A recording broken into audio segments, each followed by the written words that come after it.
Maybe I ain't lost my way. Maybe you ain't gone too far. I had nothing left to say. We had left ourselves in the dark. So tell me this, if we left the pieces where they fell, will we have a lot to lose from lying to ourselves? All the times you said to me, the feeling that you felt, we lost it, we lost it. Can we get back the love we had? Get back the love we had? Or are we in love with what we lack? Get back, to get back.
Maybe I ain't lost my way.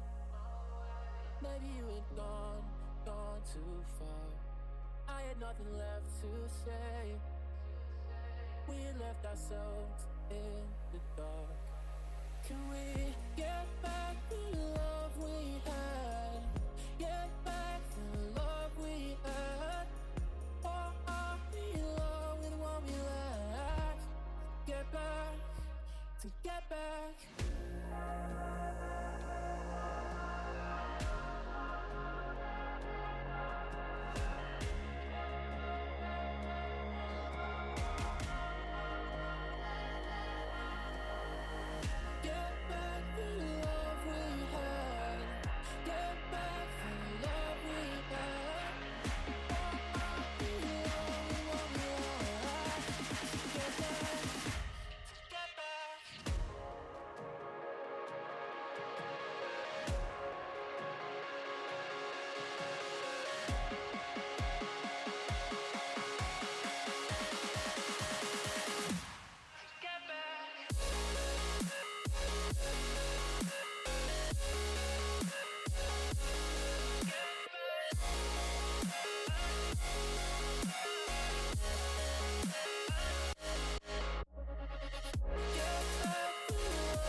Don't wanna want you. Why do I want you back? Don't wanna want you. Why do I want you back? Don't wanna want you. Why do I want you back? Don't wanna want you. Why do I want you back? Hearts that coded, no one's home. You're scared and all alone. Can't do it on your own.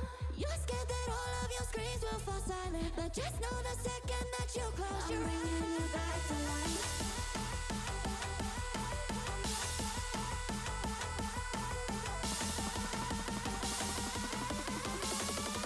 I'm bringing you back to life.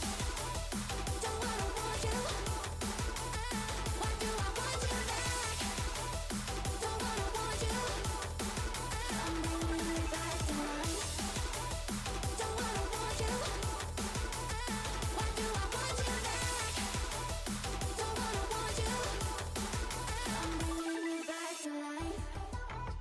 Why do I want you back?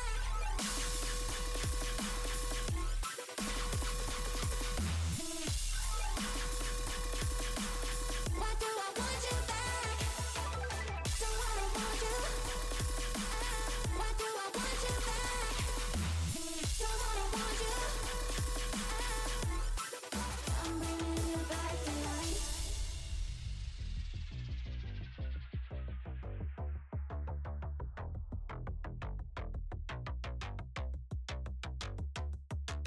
Hearts that coded, no one's home. You're scared and all alone. Can't do it on your own. You're scared that all of your screams will fall silent, but just know the second that you close your eyes. Don't wanna want you. Why do I want you back? Don't wanna want you. Why do I want you? I'm bringing you back to life. Don't wanna want you. Why do I want you back? Don't wanna want you. Why do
do.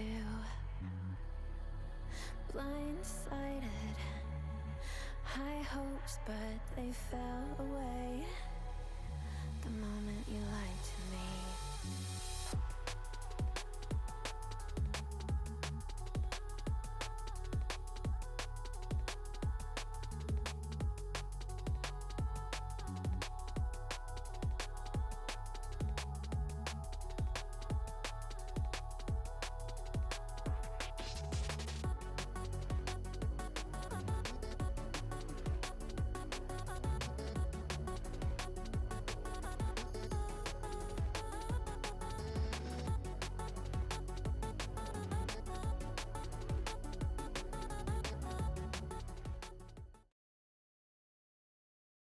Hello and welcome to the 16th edition of the Dust2IN Masters. I'm your host, commentator, caster, man behind the keyboard, bringing you the action today. Backpackbrain, happy to once again be the force driving the Dust2IN Masters, and we've got quite a tasty treat today. We've got 4 teams from South Asia and the Indian Pakistani region competing for the lion's share of $1,500, and of course, where would we be without God's Reign? God's Reign, of course, is the first matchup and perhaps the second matchup as well, because we've got 2 semi-finals. We've got Indian Gamers versus God's Reign, and we've also got Project Lethal versus Starboys coming up for you. Now, the winner of both of those semi-finals will face up in the grand final, best of 3 all the way, and we'll see which team walks away with the prize money. Now, in terms of the matchups, God's Reign are regulars, and really there's not much to say about them, is what I would say, if they didn't make a roster change quite recently, and of course their shock exit in that AMD Game On 2024 LAN that just concluded quite recently. Now, most people would say God's Reign would be favorites for that LAN as well, but it was actually, I believe, True Rippers who triumphed in that one. Now, of course, the organization did drop the team after that, but all things considered, they're not participating here, and it falls to God's Reign to show themselves with Rossi instead of Revan, citing perhaps in-game issues, communication / relationship issues, maybe not necessarily in-game factors, but out-of-game factors. Not necessarily clear, but what I do know is that Bhavi is going to continue being the IGO. Rossi will help out maybe as a secondary caller, bringing Fired Up back to the AWP, which he was, of course, doing so beforehand. And I think this could be a great change. We've got quite a bit of firepower as well. Rossi freed up, unleashed a little bit. He does have strong individual capacity, as we have seen on True Rippers, but he did have to do a lot of heavy lifting calling-wise in that team. And so now freed up a little bit just to showcase individual prowess. Now, as well as that, we've got to see whether Fired Up on the AWP can replicate a lot of what Revan did.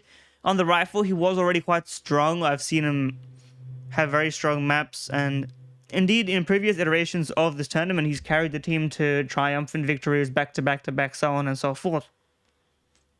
It's only a question of, can he continue to give that form, even though the pressure is a little bit heightened? Now that you're the primary AWPer, you must purchase the gun in the best circumstances. You're no longer allowed to go exactly where you want. You've got some more pressure on you, and so it falls down to Fired Up as well. And of course, the members of the team that we do know already, Bhavi, R2, Finn, the rifling core that's existed already. You know, R2 kind of your supportive, stable player, ready to do whatever the team needs. You know, go banana with no support, etc., etc. Anchor a bomb site. That's the kind of thing that I know R2B2 for. And I think it's something that he does pretty well, all things considered. And of course, Bhavi, sort of your aggressive IGL, but quite young, quite fiery, a lot of potential. And I believe can only get better and better. And so I'm excited to see what this God's Reign team can actually pull off. At the very least, maybe in the grand final, we'll see whether they can show more, because the teams that they're going up against now, Indian Gamers, is kind of an upset sort of surprise team to show up in this tournament, because they've only played a couple of tournaments before and they don't have as many experienced players. In fact, Very few of them are notable names that you might have heard of before. You may have heard of Orion, I believe, a Tiger, depending on how you slice it. But a lot, and Jinx, maybe. I think I've seen Jinx around a little bit. But apart from that, very unknown entities. We managed to participate in that open qualifier, taking down Unity, and then because other teams like Victoria Sumas, who are quite a strong team in the region, playing that LAN event, the qualifier actually enabled Indian gamers to make their way through. And as a result, they managed to face Red Vipers from Bangladesh and easily won that game. So it becomes a bit of a question of what can this unknown team show, and I'm not expecting a victory at all. In fact, I'm expecting a 2-0, as harsh as it is to say, because Indian gamers have not really shown that much at all, whereas God's Rain, even if they're maybe a little bit down because of losing that land, they want to continue to show that they're the best in the region. And this is, it's kind of a circumstantial tournament, right? The RMRs, Asian RMR concluded, and there's a lot of discussion, right, about teams like Drillers and the qualifying slots and what's going to happen to the RMRs in the future as tournament cycles and schedules and, everything shifts and moves and changes.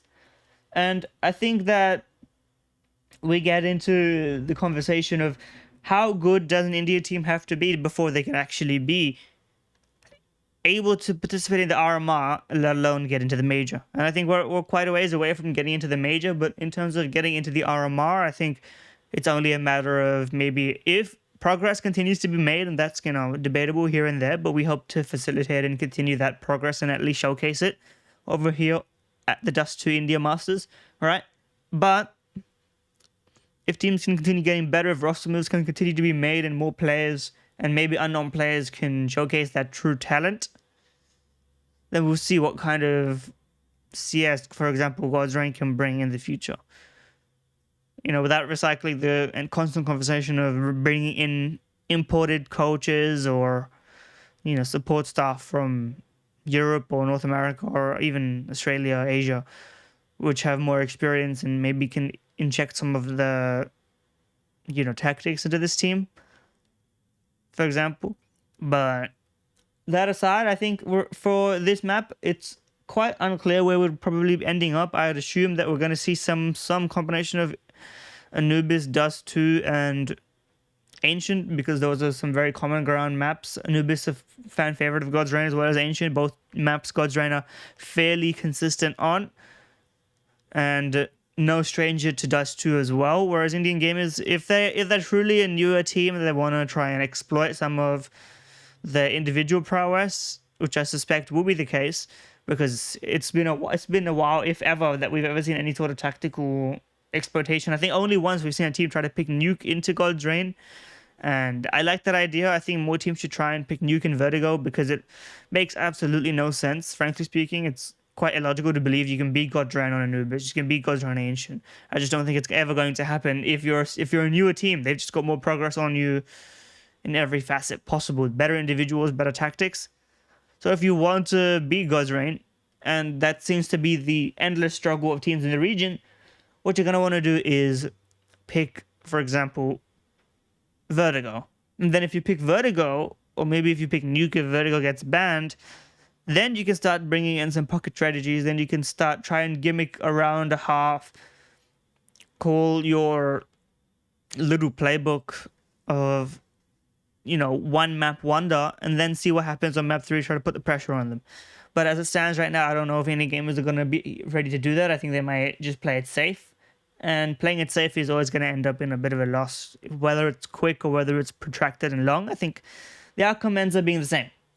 So that's the prediction for that one. Now, in terms of the other matchup, Project Lethal versus Starboys. Starboys becoming a bit of a regular attendee of the Dust2IN Masters. Of course, we are open to all teams in the region, and so a Pakistani team always happy to see more representation. And some fairly strong, I remember, sharpshooter as well. Very strong rifler in that team, so on and so forth. And Project Lethal's also got a couple of easy games in the open qualifier, so it's kind of an unclear matchup in terms of what we can expect from Project Lethals. Whereas I think Starboys, while they're not the best against God's Reign, I think they've shown fairly strong form against other teams in the region, and so I do expect them to win. And we'll see a rematch from I think 2 tournaments ago or 2 months ago, where Starboys go up against God's Reign, and we see what happens there. We'll see if Starboys can try and mess with the veto, try and take some good form from their first tournament. But that, of course, is assuming that they make it through in the first place. But those are all discussions for the future. We're not going to be watching the Project Lethals versus Starboys semi-final. We're going to be focusing on God's Reign, the best in the region, the best that we've got to offer. And the grand final, of course, will be featured on HOTV. So when we get to that, although there are a lot of tournaments going on right now, and I'm sure there are other matchups that people will be watching, but, as is tradition, when there's a lot of Counter-Strike games going on at the same time, you pop them all open on multiple monitors, and, I certainly hope that that's what's going on for all fans of Indian Counter-Strike here and now. So, with that being said, I think this is 2-0 God's Reign Indian Gamers. I think Starboys probably also a 2-0, and then we see God's Reign probably a 2-0 as well in their favor, sweeping the tournament. But I would be happy to be proven wrong at any stage of the game.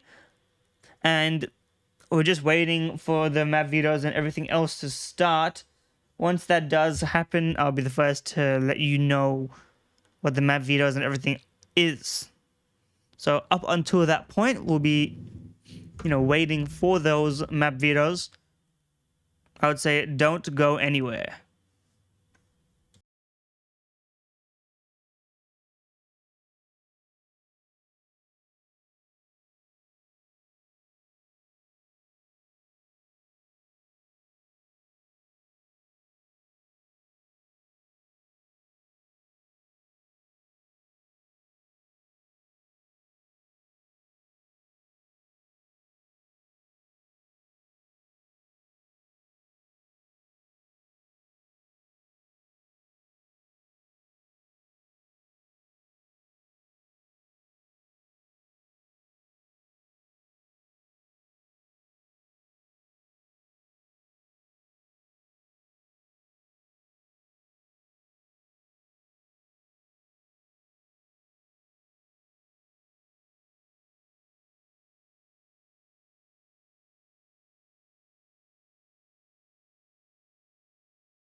misguided, led astray, trusted too easy, blindsided, strung out on the smallest string, had me questioning everything. I don't know where I am now. Pedestal I had you on is crumbling down on the ground. It was all illusion. Where do I go now?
Maybe I lost my way.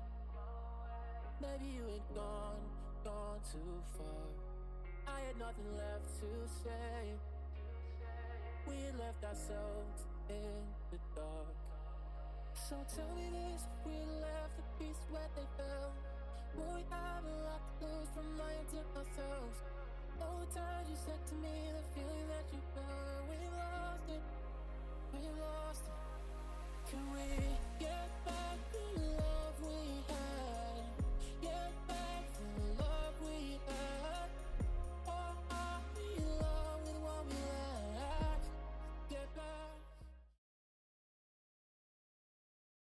In a surprise turn of events, it turns out we are going to be streaming this Star Boys vs. Project Lethal's series, as the Ghost Rain match is on a bit of a hold at the moment, so we will be potentially looking at some of the up-and-comers. On the other side of the bracket, Starboys versus Project Lethals. Now, since I didn't get that much detail into Starboys, let's go through them. Now, of course, Sharp and HF and Bloody, I believe Bloody's the IGL from memory, as well as Angel, are all pretty talented individuals. I would say their aim is probably the best aspect of them. Maybe not the most complex layered tactics, but I have seen some strong individual rounds and clutches out of each individual member. Especially, I've seen Bloody come up with them. I've seen Sharpshooter show up when it counts. And so I am very much interested in what they have to offer. We'll see if they can continue to be fairly strong and see what they have to offer. Now, in terms of Project Lethals, it's a fairly unknown set of players as well. So Project Lethals have been pretty cold, not playing that many matches. Very few known quantities, but that's the thing about this matchup, is that the fact that there are unknown quantities does make it a little bit more exciting as well. Seeing some of the newer talent in the region is always a pleasure to see. So we will be focusing on this matchup, and the winner of this will likely go up against God's Reign for that grand final, and that's the exciting part. But of course, every match and every map will be exciting, so I can't wait to see what these two teams have to offer. As soon as the map videos and everything else comes in, we will transition into it. But until then, that's the game that's coming up, and we're looking forward to it very much.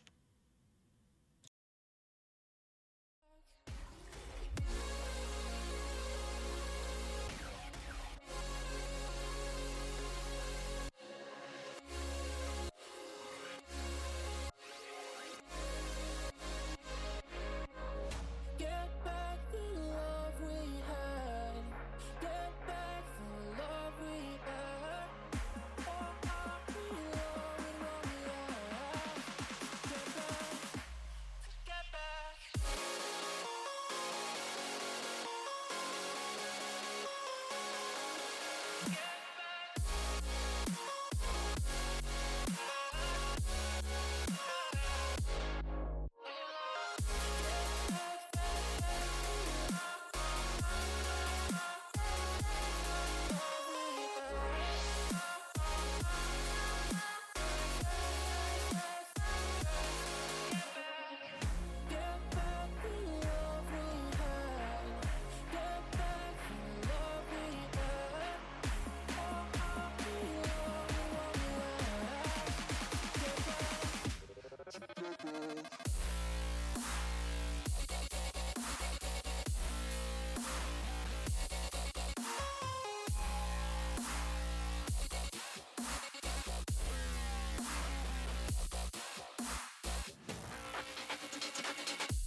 Maybe I lost my way. Maybe you had gone too far. I had nothing left to say. We had left ourselves in the dark. Can we get back the love we had? Get back the love we had. Oh, I belong with what we lacked. Get back, to get back.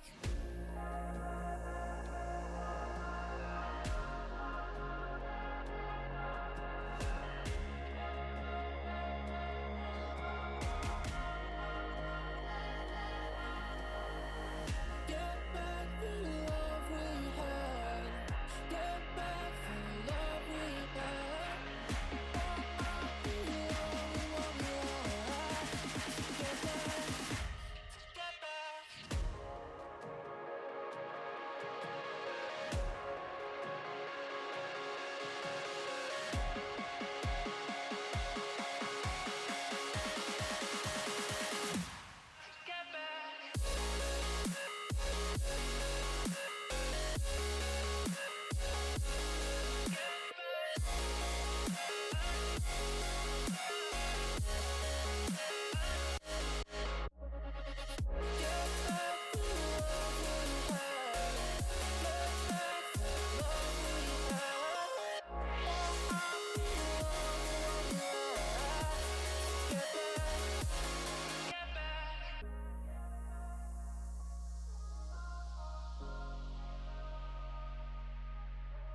echoes in my head.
Have we got a treat for you? Map 1 is Anubis picked by Starboys, and then we go into Ancient paired by Project Lethals, and if we're lucky, we get a map 3 DE_Dust2, the one and only, which is map veto. In terms of Anubis, I believe I've seen if Starboys have had a bit of experience playing God's Reign on this, I think they should take it against Project Lethals, especially considering they're picking it. I think this will probably be a 2-0 Ancients, a comfortable middle ground map. And the map and match is soon to start and begin, so get ready to witness the action live coming at your screens shortly.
And we are live with the pistol round of Project Lethal's versus Starboys, map 1 Anubis. Starboy starting on that T side, looking to get a quick rush into A main, straight up targeting Bad Gohan, who's the sole defender of this bomb site, left with a tall task ahead of him. Hits the first shot, nobody's looking at him yet behind that cake spot. And he manages to get one before he goes down. So, a lot of pressure now, 4v4 retake. And he did manage to get that one, but the retake's not going so well as Crony gets 2 kills. Vapor and Juice Pelado both gone down. And down, no good. Gets 2 kills, puts it in 2v2. Now it's got to be all him. He's going to need 4 kills in the round if he wants to finish this one off. Knows the positioning of one player. Spots that headshot angle, doesn't see anything, and Pavastar gets that one down. So, pistol round 2 Starboys. Well played to them. One track mind, everybody straight through onto a smoke and go. So, already a strong start from them. It's a bit difficult as well on that CT side of Anubis to get anything started. You'd love a pistol round to give you a little bit of a free buffer. And even then, if the bomb gets down, you're going to have a rough time. So, as expected, very little bought in. Project Lethal just going to let this one go. It's surprising that they even managed to get one in the first place. There's the deagle on this side, and he does get 2 kills here. Is already more than you might expect. So, honestly, well done. Project Lethal's already exceeding expectations on this round, that if Bad Gohan can just hide here and play enough of a long con game to deal some serious damage, then maybe there's still something in this one, although he does go down. So, 2-0. No false buy, so we're going to see an immediate buyback, although the money isn't perfect. It's just about good enough, as always, for the A1S and some utility. No kit, interestingly enough, as far as I can see. So they're going to need to hold their lines and probably play to save if things don't go their way. But that's no stranger to the CT side, especially on a map like Anubis, which is so favoring that T side. Already some mid utility. Juice Pelado smoked off. And the smokes instead being deployed towards B already. It seems to be quite aggressive play. Connectors already in the control of the T's. As they take that headshot duel, both players fall. And as soon as I say it, all it takes is a couple pieces of utility. The CTs have no avenue of entry back into this, and it's going to have to be safe unless they want to poke and prod for a little bit more info. But I would not recommend this one. They have no standing, no ground to even progress upon. Playing passive behind Temple. Vapor just spotting, jiggle peeking, gets tagged around that corner. And knows his days are numbered if he just wants to peek that angle, and so he doesn't do so. Instead, Juice Pelado is kind of being chased, playing a bit of a cat and mouse game, and goes down. So the chase, very fruitful. Not even a single M4 save. They managed to get one. Turns it into an AK. And of course, the magic number always is 3 in terms of saved guns and saved weaponry. So this is not a pretty look. Perhaps Bad Gohan looking to save again and maybe roll that AWP over. Interested to see what their plan is on their CT side to try and stem this constant flow of Starboys, because they do have very sharp aim on Starboys' side. And that's one serious asset. So, AK headed towards A main, looking to make an aggressive play, perhaps supported by one flash. Juice Pelado going to be the one to throw that one down, but he peeks ahead of it and goes down. Bloody not even phased by. You can see he wasn't really blind at all, even though the icon shows that it is. And that's the kind of headshot aim I was talking about. That Starboys can just out-duel you if you let them. And HF, no stranger to that. Now, Crony is being substituted in here. But the core, what I would consider the core HF, Bloody and Sharpshooter are some of the stronger rifle players of this team.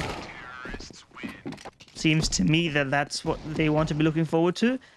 Interesting to see that there's not really any, you know, significant slide investment, at least. As you can see, the players on Project Lethal side do have, you know, 5750, 5450, 6000 even. You wouldn't expect, at least in this modern CS2 economy, you always expect a little bit of a buy. They could have afforded to maybe spend $1,000 or $500 more last round to really try and at least get one more kill. but that's just the macroeconomic management that we see in Counter-Strike so often. And I'm interested to see what that strategy is. We're getting a bit of a pause in here as we try and fix any technical issues that may have arose. As you can see the map video on your screens right there, Anubis, Ancient, and Dust2. I expect it to be done in 2 maps. Even if it goes to a third, Starboy is no stranger to Dust2, should get that done regardless. I'm just interested to see what the players on the side of Project Lethals have to offer as individuals first.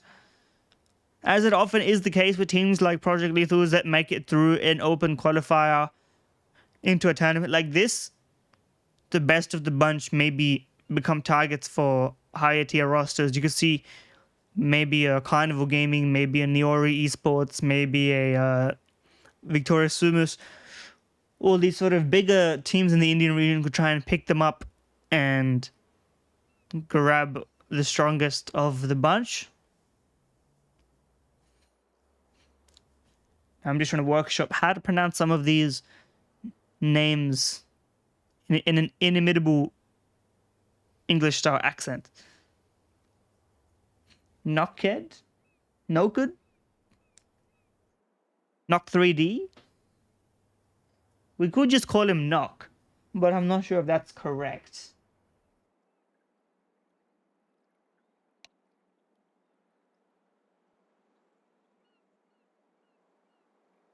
In any case, potentially we may have to workshop that one. We've got Juice Pilado or just Juice. You know, I could come up with a couple of interesting lines about that one for sure. We've got Stuck, we've got Bad Gohan, which I think that's a good name. I like that one. 2 words, rolls off the tongue. We got Vapor. And of course, on the other side, we've got HF. We got Power Star. Or Pavastar, but, you know, I'm not gonna switch modes in the middle of a flow of a sentence. Of course, Crony, Bloody, and Sharpshooter to round out the bunch. Bad Gohan, we're going to pick up the AWP. He did have that 2 headshot round in the pistol, so maybe his aim is the best on this squad, and we're going to see whether that's the case or not. There's very little to go off of when you look at some of these teams, but he is the highest face-it elo on that squad. So, you know, as far as statistics go, that's something to look forward to.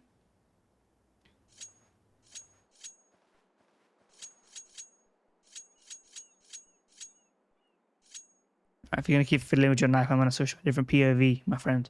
So, in terms of the buy, they do have another kit. This time, they have a kit at least. Now, I'm not sure if that means they're actually going to go for the retake or not, but, you know, the idea of buying a kit is that you're going to go for the retake. At the very least, you want your side anchors to buy kits so that you can have both of your bomb sites at least include a diffuse kit in there somewhere on a retake, even if you have to find it in a bit of a panic situation, but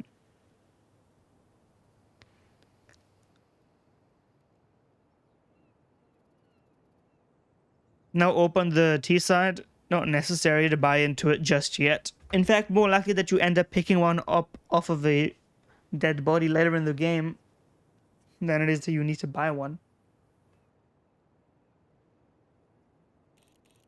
It's something people don't often talk about, how often Counter-Strike economies are subsidized by picking up a dead AWP off of an opponent. Of course, a teammate is something different, you know? That's what we call game time, that's what we call saving, but maybe a little based on the circumstance.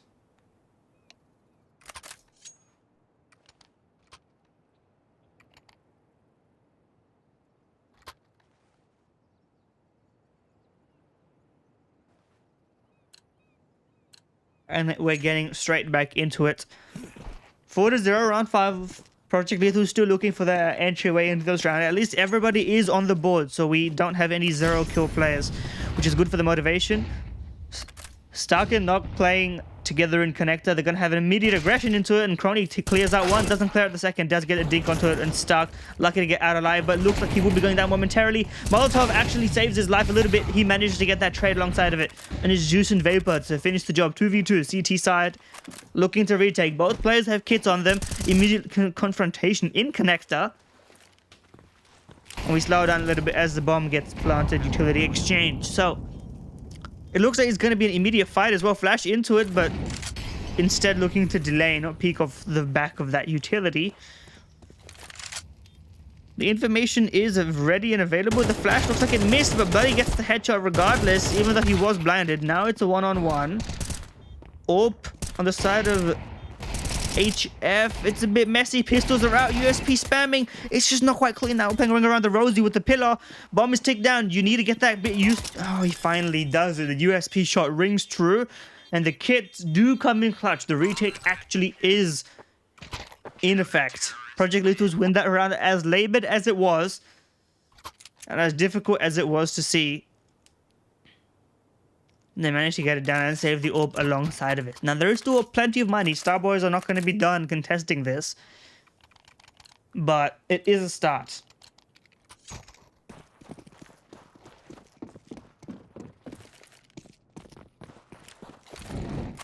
Utility exchange immediate in middle.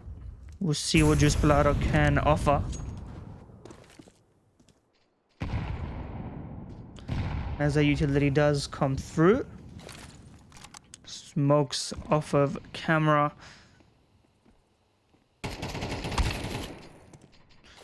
Needs to break through it, but he doesn't peek off of the back of that. There are 4 Ts in middle. So this isn't your average, you know, 1 or 2 left through. This is the full commitment. The bomb is here. Everybody is in here, in fact. There's 5 through. And it looks like there's going to be a bit of a push immediately. AGF, the one flash through it, and immediate headshot onto Juice. There is one more CT here. Will it clear it out? It does look like that's the case. AGF, 2 headshots. Clean as you like. The entryway makes perfect sense. Now, Stark has a bit of a timing here. No one's watching for it. Actually, there is one angle, and Pavastar is the one to watch it. It looked like for a moment there was a gap, but nothing to exploit within it. And just as it was a moment of triumph for Project Lethal, so the scale was tipped the other way. And back to that A-bomb site, unable to hold it. And I mean, it's just an unexpected sort of play to run immediately. As we see whether Project Gohan can save that. It doesn't look like that's the case. They're going to try and knife him, and they actually do. That's a rough. It's round 6 of a best of 3, and you're going to knife someone like that? I mean, that's a declaration if ever I've seen it. That you're not going to let your opponents just, you know, play a simple game of Counter-Strike. They're letting them know that this is a dominant showing. And I mean, we could see that even without the knife, but just twisting it in a little bit further. And now the buy doesn't look so clean. And in fact, it doesn't seem to matter because it's a bit of a B-rush. There are 3 CTs here, though. And immediately, as soon as I say that, they're cleared out. Bad Gohan, immediate pressure. Once again, spots all the Ts, but can only get 1.5. And despite the damage done, hold on. I said despite the damage done, it could be a little bit more than that. Juice Pelado gets 1. Players remaining are a little bit low. For the Molotov, he's tagged out. He spots 1 player. It's labored with the MP9 spray. He can't get a single clean duel. And I mean, these rounds are back and forth. They're messy, but every single time it becomes close. Starboys are the one to dominate with the utility, to dominate with the opening duels. And it's just quick, decisive Counter-Strike that's letting them win this. 5 towards middle, 5 towards B, 5 towards A. It's not about nuance. It's not about a little bit of tactical depth this time around. Recognizing that you're the better team. You often say it, you know, you're watching a higher level Counter-Strike tournament. You say, why doesn't the better team simply rush every single time? Pick a random site, you know, strat roulette this one. And Star Wars is showing us what happens when you're the better team going up against a relatively new and up-and-coming, you know, lineup of Indian players coming in cold. And they're showing them what's what.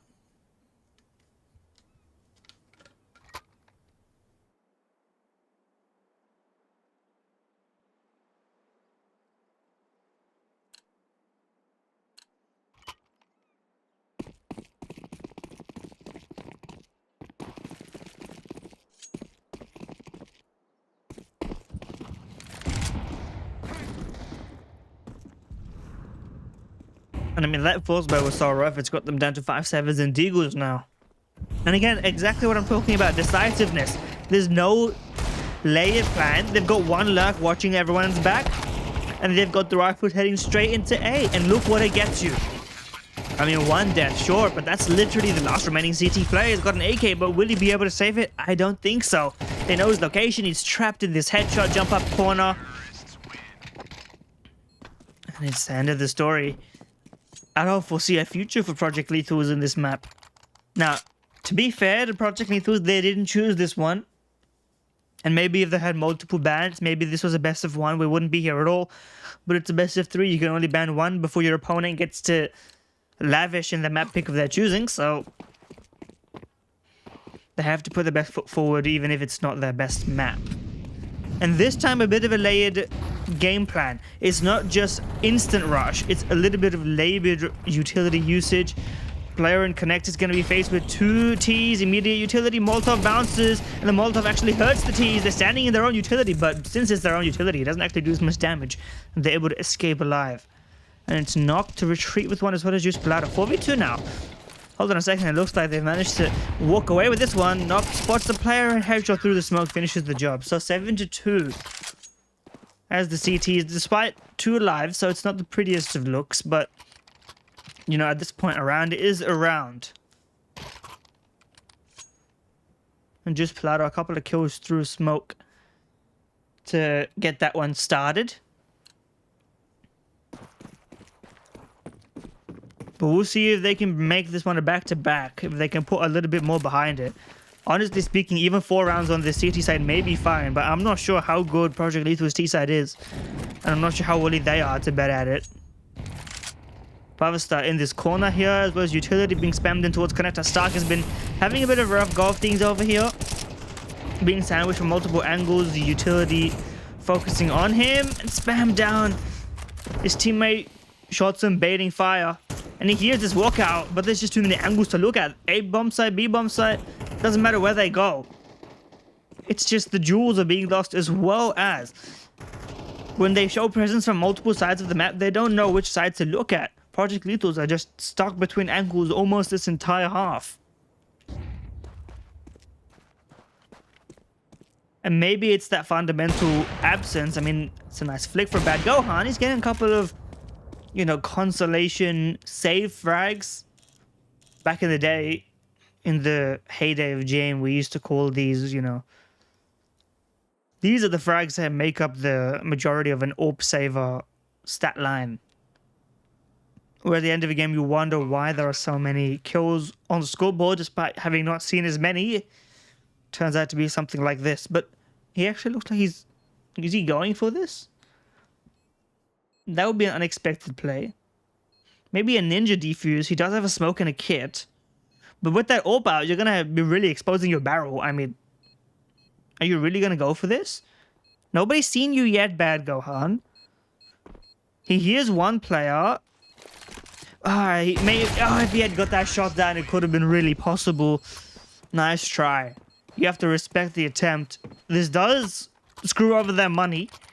They would have liked to have that AWP, but Bad Gohan, I mean, those were save AWP shots, but I mean, they weren't, you know, negligible shots. You could have walked away with your money on that one, but one extra gamble, and this is the fate that it leaves you with. 3 M4s, 3 MP9s, 2 M4s. I oversold it there, just like he did. And this time, leaving the bomb back towards the ruins. And a bit more of a mid-centric play. Utility spam right in. One-track mine once again. They know where they're going. And it's a bit of a split. And it doesn't matter. Bloody just gets 2 kills straight into B. My apologies. I was not familiar with your game. And the MP9 just pulled out. It makes a meal of it, but he spots 2 players. It doesn't seem to matter, though, because everybody else is already down. And Vapor finishes the job. But, I mean, the job is a bit too tall now. It was anything but a conclusion. And that MP9 not even allowed to be saved as Bloody gets 3 in the round.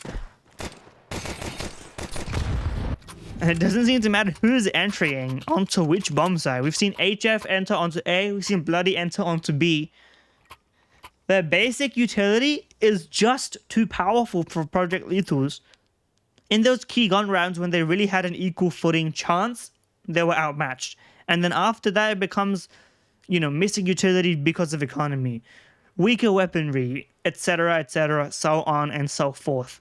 And as we go on to the end of the half, 9-2 reached the scoreline, and Project Lethal is desperate for one more round. But will they get given it? They're going to have to earn it. And I mean, look at the utility now. If you thought it was rough beforehand, this round's going to be even more frustrating because they literally have smoke, flash, incendiary, and a decoy. Such an inconsequential grenade that it doesn't even show up on a little overlay here. And that's a missed flashbang. Vapor gets one. Juice Plata goes down behind it, but Vapor actually backs up his gameplay. Gets a second through the smoke. It's been smoke kills which are the deciding factor for Project Lethal's round. Smoke kills and that one clutch. And now 3v1, Bad Gohan peeks in and finishes the job. So, if anything, they at least have a glimmer of hope. But everybody on similar frags on Project Lethal's side. So it's not as if this is, an absent player. If anything, this is the best that they have to offer, if I'm to believe it.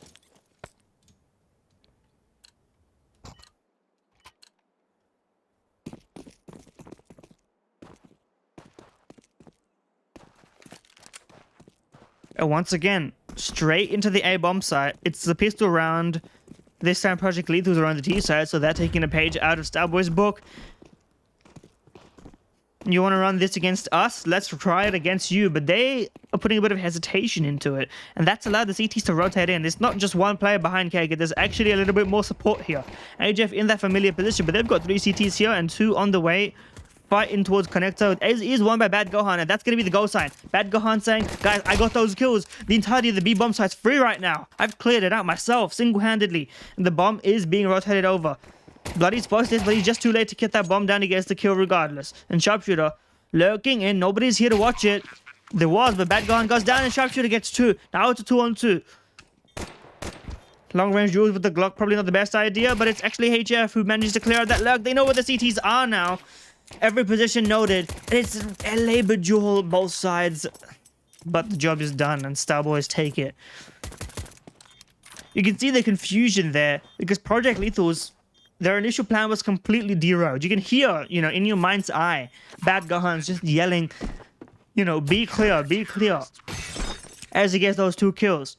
But then you lose a player on that trajectory, rotating, and you lose a player on the lurk. It's those frags lost on the outskirts that derail the entire plan.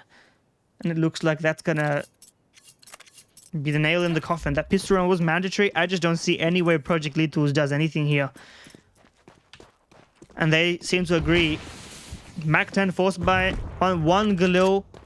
It's a bit of a repeat. Now, that's how you flash in. They get that job done perfectly, but the Mac 10s do trade it out. But the push is even faster. Look at this dynamic reactive play. 1v2 now for the Mac 10, but that range is not for that gun, my friend. And while it is well fought, I mean, you can see even on the CT side, Starboys understand what Anubis is about just a little bit better. They know on that T side, decisive, immediate plays, game plans first. We're going A, we're going B, we're going mid. Decide it and execute on it. And on the CT side, Starboys, as soon as they get the guns out, it's not even a question of, where do we go? Do we just hold our standard lines? No. They're not holding any standard lines. They're just pushing. That A push, supported by utility, executed perfectly. Even if they lose both players in the side itself, they were quick to react. And very dynamic. And that's going to help them put this one over the line. That's not, but no kid's really not got much to play with anyway. It's 1-on-2. He doesn't have the bomb, but the CTs don't have it either. And an opportunity wasted yet again as 12-3 reads the scoreline. It looks like we're going to be seeing Project Lethal's down the map. And while this was expected, it's still, in the manner and the way that it got done, very, very fast.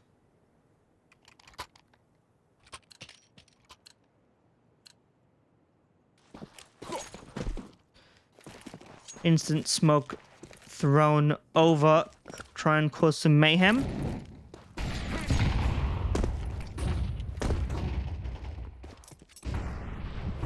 This brother does get that kill, so maybe it's not over just yet.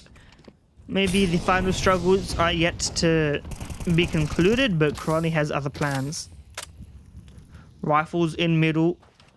Meanwhile, Deagle spotting.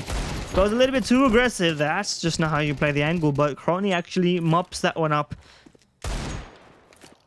And well, Stark, you're gonna have to be an Iron Man on this one, buddy, because there's no way you're getting out of it. Gets the first kill, gets the second, but doesn't get the third. And indeed, it's Starboys who are going to be winning map 1, 13-3. Dominant showing on every half. Project Lethal's never stood a chance. And now onto map 2, Ancient, where hopefully Project Lethals can bounce back and take us to a map 3. That's what's coming up right after this break. Don't go anywhere. More Counter-Strike is coming at you right after this.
It looks like we are live with map 2 pistol of Starboys versus Project Lethal's. Project Lethal's starting on that T side. And of course, this is their map pick. And already we've seen a bit of that dual Crony Bloody starting this off the right way with some kills.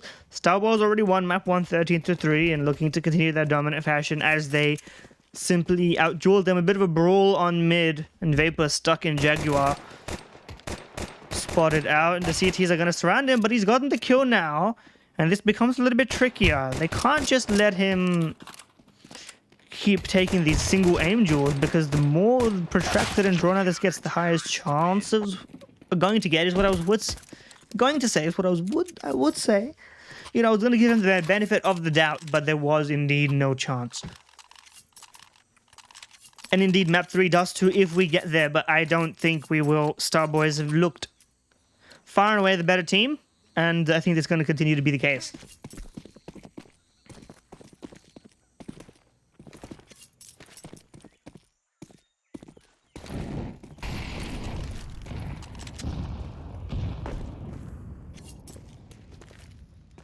No real investment from Project Lethal's, and it's going to be Bloody, who's trying to farm off some kills with the MP9. He flung his gun in the air like he just didn't care. You're going to want to keep that one there with you, my friend. They don't push on that. They let him reload and let his teammates construct a crossfire, and Bloody has farmed up an insane amount of cash as a result of that. So they fed the beast a little bit on that one. Not the way I would have done that, you know what I mean? Now I'm just messing about. But Project Lethal's do have to tighten their focus and construct some better game plans if they want to tackle Starboys where it hurts. And this will be their first round where they'll have a chance to do so. Instant smoke in towards mid. We'll see that sharpshooter already is bypassing that with his utility. Nade out for that aggro push. Throwing that molly smoke combo up on shelf. Flash out, he can't see anything, and it's Nokia to actually get both kills and gets 3. Clears out middle all by himself, although his team is with him. So now it's a 2-on-3. M4 in donut, gets the first kill, doesn't quite get the second. And it looks like that should be the round. Bloody does have a 1-on-2 ahead of him, should he choose to take it. AK dropped, armor, health full, smoke. I think this is right for a solid attempt here. If we get to move on real quick. And a kid, now this is a serious attempt. If you can clear out donut, there is one player looking behind here. It doesn't look like he's going to be that diligent about it, but he is worried.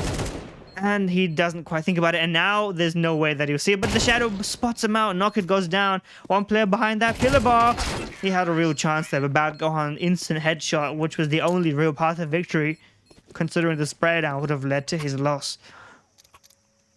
It's a solid attempt. It was a solid attempt. But Bad Gohan clutches it out in the end. And immediately on the board, which is what we like to see. Project Lethal's not letting that last map get too ingrained in their heads, impacting them too strongly.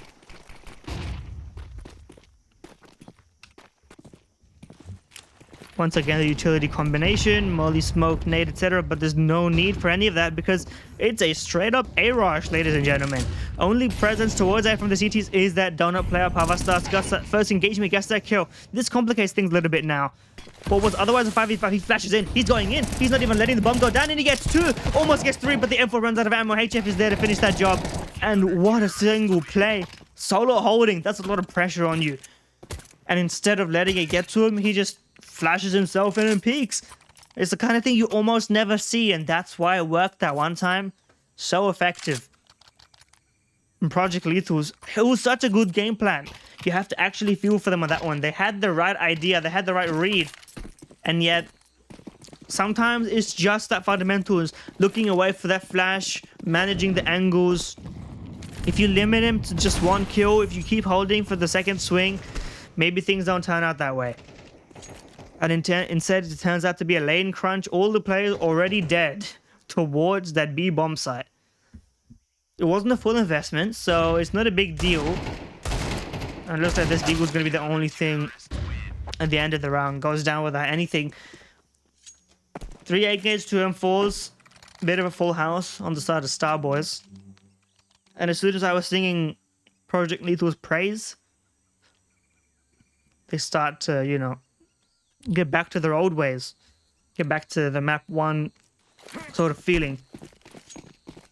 And this time the investment comes back out. So maybe a little bit more feeling at the map, maybe a little bit more time spent. Because if they go for those jewels again, there's a player on that shelf. No mid space at all for the T's. So they're going to have to do a little bit more here. Nice headshot, but I mean, they were just outplanned from the beginning there. They had no positioning from the other side towards mid. They had no pressure. And so when the multi-peek comes in from 3 different angles, there's just no way that they could compete. Even if they get the headshot on 1, it will take a fantastic mechanical transfer to go from up on the jump up, from the boxes and the peek through Jaguar.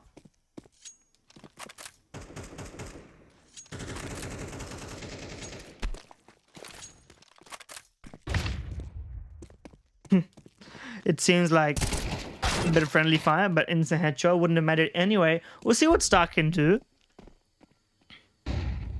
Flash blinds him briefly. He gets 1. He gets another. Hold on a second. 45 seconds. Bomb access. This could be perfectly doable. It's a 1-on-1 now. Stark versus Pavasta. We've seen Stark try these sort of clutch attempts before, but we haven't actually seen it play out in such a fashion. Throws that smoke, but he's actually going the other way. It's a bit of a fake. Will he bite on that? 25 seconds. It just matters how Pavasta actually hears this. Will he bite? It looks like no, but he will still be too late. Smoke did its job in terms of delaying him, but the longer Stark just waits and clearing out these angles, the paranoia might start setting in. Smoke opts to play it a bit defensive, plants in it, and he's not ready to push CT. Playing where he's comfortable, but where he's comfortable is going to be where his back is turned, and Pavasta walks all the way behind him and clears it out. And Stark is going to be feeling like a real fool on that one. He did so well to take advantage of those 1-on-1 jewels that Starboys afforded him. And had he won that round, the money, I mean, look at it right now. It would have been at least manageable, but now they're starting to run away with it again. This is their map pick, so Project Lethals have to get a grip. They can't let it just be the same story as before. And it looks like it may well be if it's another rush. Now the bomb is still back here, which leads me to believe maybe there's some complexity, some layering to this, but there doesn't seem to be. It's just a Tech 9 rush, and Bloody gets 3. Usually you see these Tech 9 rushes with the blade flashes with the utility, but Bloody's just not blind at all. He could be going for an ace in this one. Star gets 1. Right for that ace potential, but Sharp takes it away. So, I mean, there was just no utility whatsoever. He just walked through that one, all 4 through the smoke. No lines of sight taken away from Bloody or anything. And I will give them some leeway usually if you're all swinging with the Tech 9. Maybe one of you will get the headshot and finish the job, but none of them hit it. And so the job was not done. 6-1. This is feeling very reminiscent. And this time Bad Gohan actually does get that jump up kill. But it's just Bloody to fight right back.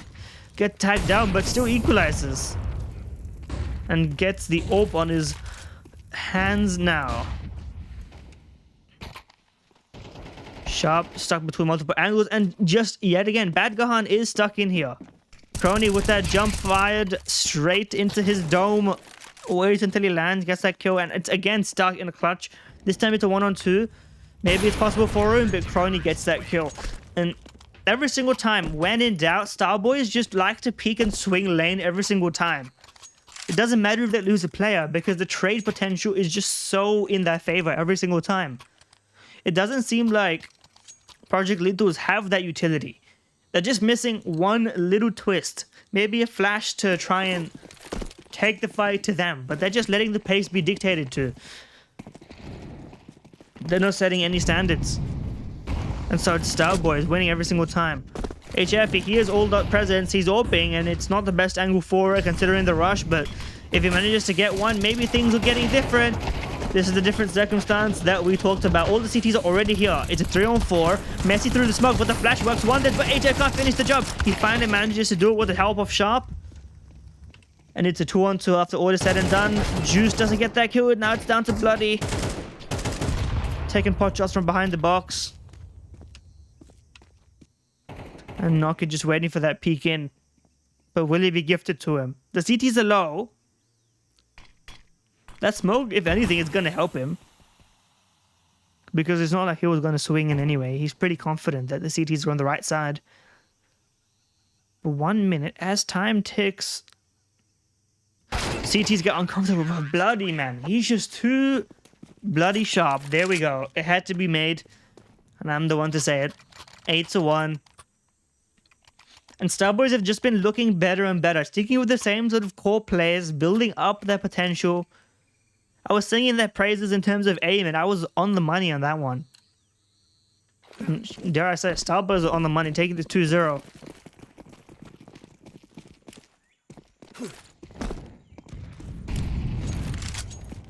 You know, the issue is that every time Project Lethal just run out of ideas, they just go for this same old sort of rush play. And they're trying it again, but they're just waiting too long. The Molotov isn't forcing him out of a position. Bloody gets 2 kills in a situation that should be completely avoidable. It's as if the plan is half there and half absent.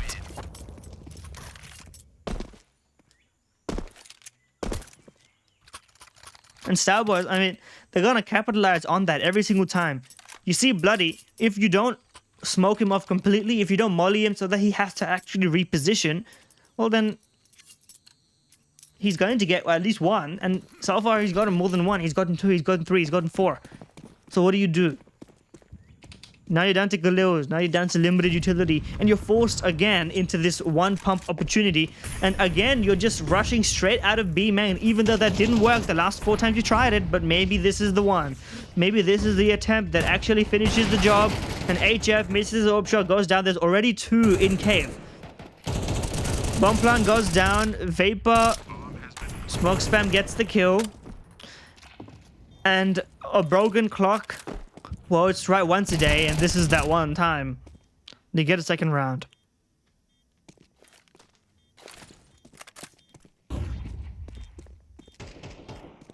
Hopefully they get a second round. If they lose this one, it really might be the end of it all. But they do actually finish every single kill. So, their efforts not completely unrewarded. It's almost the example of, you know, if you rush the 4th time in a row, surely they won't expect it. But it turns out this time it actually rang true. They didn't expect it.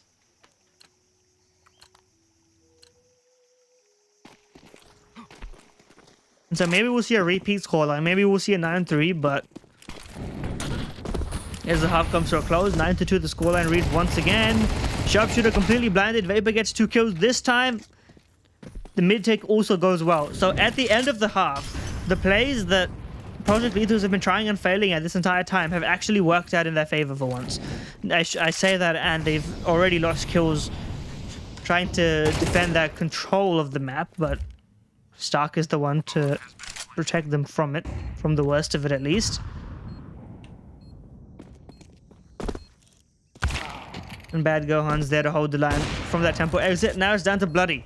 1-on-3, gets their first kill as a trade. He is the second player.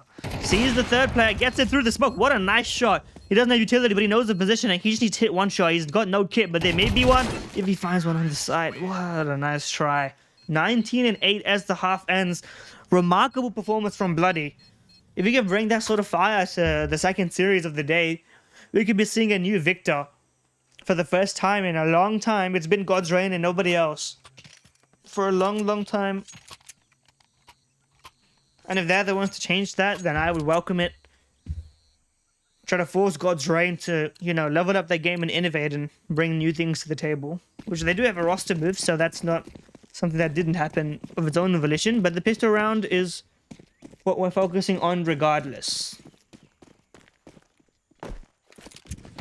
And again, it's a bit of a rush. Stark gets insta-gooshed. And his teammates go down, and so does he. B bomb site, free for the taking. Glock's just overrun it. And just like before, I mean, every single time, it's not as if it's a, you know, unlucky circumstance that they're losing all the aim jewels and then they win pistols but lose force buys, etc. They're just losing every single, you know, round that they could. When chances were even in their favor, they found ways to you know, lack that killing instinct. And so Project Lethals, I mean, this is one of those demo reviews that you look at and you really study and you hunker down.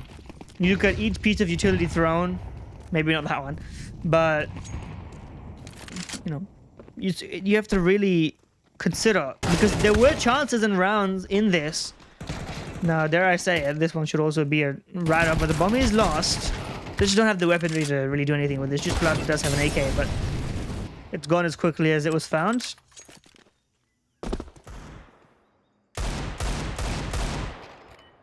The bomb is dropped. Hold on a second. It's stuck. Stuck once again in the clutch. I tried to build it up for him.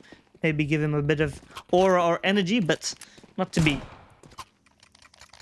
Oh. We're getting a bit of a Timberman-esque team kill moment, maybe. But jokes aside. Yeah, this is just one of those where you sit down after it and you kind of...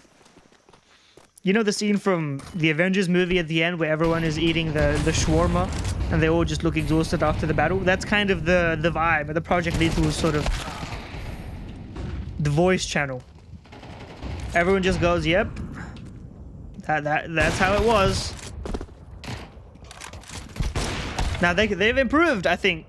This could be unless the 2v3 is given away, which it actually may be because Pavastar is behind them. And oh no, he's giving him an AWP. The gun advantage is sort of even now. Both CTs are in middle, and Pavastar could actually just hold the line and get a free kill because there's not really enough utility. Oh no. Just as I was singing their praises and about to give them a 4th round. Molotov, not the best one for the job, I'll say that much, but just Splatter, oh, he's just looking at the right side, but there's already a T on the left. Why didn't he play with his teammate? Why didn't they play together? Oh, and he hits him with the smoke, but doesn't matter, no scope headshot to deny the round. Even when things really shouldn't happen to them, they do. And if that doesn't tell you the story of, you know, what we've got coming up next, or rather, what kind of matchup we could be seeing if Starboys keep playing this well, I'm not sure what will. Props to Stark. He's had a couple of opportunities and has just failed at maybe the very final hurdle. But, I mean, listen, tried and true. This time, it's Starboys to rush B. And Starboys, you see, this time they actually use utility, they use the smoke, and they position appropriately. Now, the bomb in the smoke here is a risky play, but they actually get it done and catch the CT on the reload. And that's how you take the B bomb site, ladies and gentlemen. After attempts of failed B takes, it's a one-take wonder. Starboys finish the job. Molotov to deny positioning. Vapor forced down onto that AWP duel. Actually manages to win it with the FAMAS. 2 FAMASs against some rifles, but it turns out the rifles are actually winning this one. Hold on a second. Pavasta has to switch, and they actually do win the 4th round.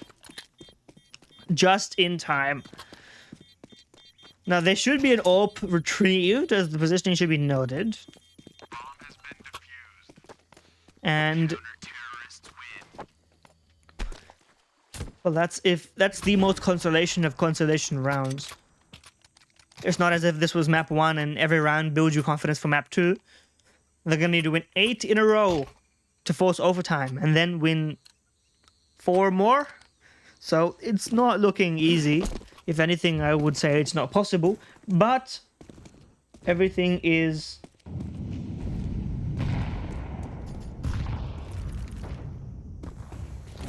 looking quite reliable and quite strong. Yeah, and indeed, Angel, Buddy, and Sharpshooter were part of a previous core that played in the draft, a blast tournament that had a couple of, you know, South Asian teams. And as the Starboys look to try and finish this one, 3v5. Now, hold on a second. They are kind of losing this. 4v3. And the duels have been isolated. It's down to Pavastar. Spray down, water transfer. He nearly made it happen. It could have been a beautiful 1v4 to close us out. Would have been amazing to see, but at least we got to see what could have been. Project Lethal's win 5. We're starting to sort of, you know, Starboys are still laughing. They're still having a chat.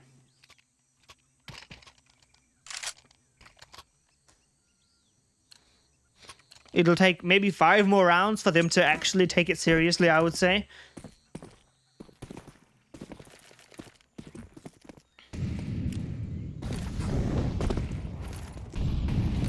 As the utility comes in, and Stark flashes himself into the duel, gets one, gets a second, just holds the spray, doesn't let it transfer. Pavastar just walks straight into it, and Stark, I mean, he's been the standout player for this team, doesn't quite get a third. And his teammates are going to have to finish that job. They've been gifted a very winnable round, and they just need to not fumble it. It just needs to not be a complete fumble, and Knocked manages to do so. Sharpshooter, you've been given the ability to isolate these jewels. He knows that there's one on the side, and he manages to switch to it through the corner of the box. Bomb in his control. CT spotted on his left, and he actually gets that kill as well. And Starboys take map 2 13-5, map 1 13-3. They're given a spot in that grand final against the winner of God's Reign and Indian Gamers, which is still ongoing, but it will most likely be God's Reign. Dare I say it? And we're looking very much forward to see what they can do in that grand final. All that and more will, be coming up right after this.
Well, look at what we have here. Gods2IN versus Indian Gamers. Thought we wouldn't have time for this, but thanks to Starboys being prompt and straight up front, we've managed to showcase everything that we have on offer today, as well as map 2 of Gods2IN versus Indian Gamers. Now to catch everybody up, if you were here for the beginning of the desk, Indian Gamers, relatively unknown squad, full of players that we've never really seen before, and indeed it kind of shows Gods2IN showing their dominance. 2 rounds, already more than Indian Gamers got on map 1. It was a 13-1 destruction on map 1, which was, of course, what we expect from them. It's kind of exactly on par for the course. So as we go into Ancient, which was exactly where we just were, so it's as if we're getting a little bit of an extension of what was otherwise a very quick map and affair. Maybe we'll see a little bit more depth.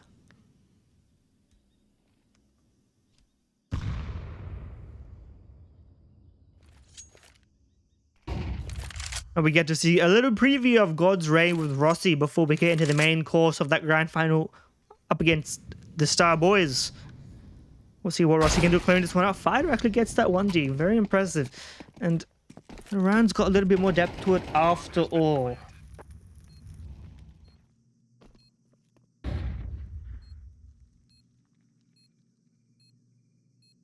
Although this was just a bit of a save, so their AK is going to be retrieved and guarded, if they can get away with it, as they end up playing together.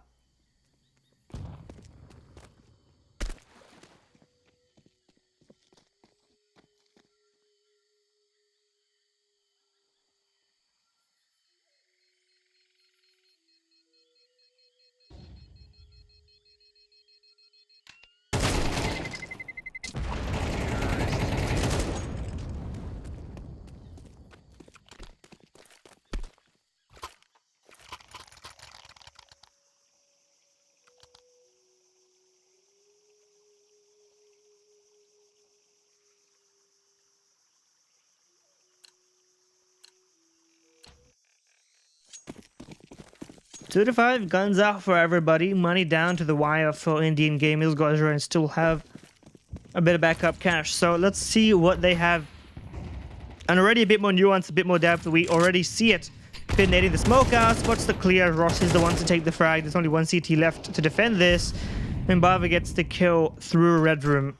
As Spider's left to get that kill on the bomb. He actually denies it. A bit of an oversight. Managed to tuck out back behind. Stays alive for a little while, but every one of his teammates falling around him, so it's not as easy as it may have seemed.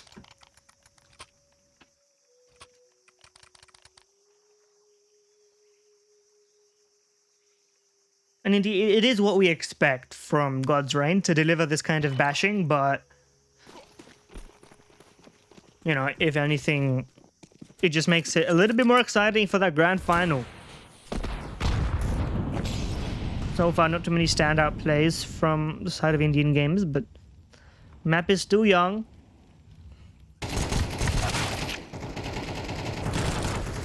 .57 from Shakti,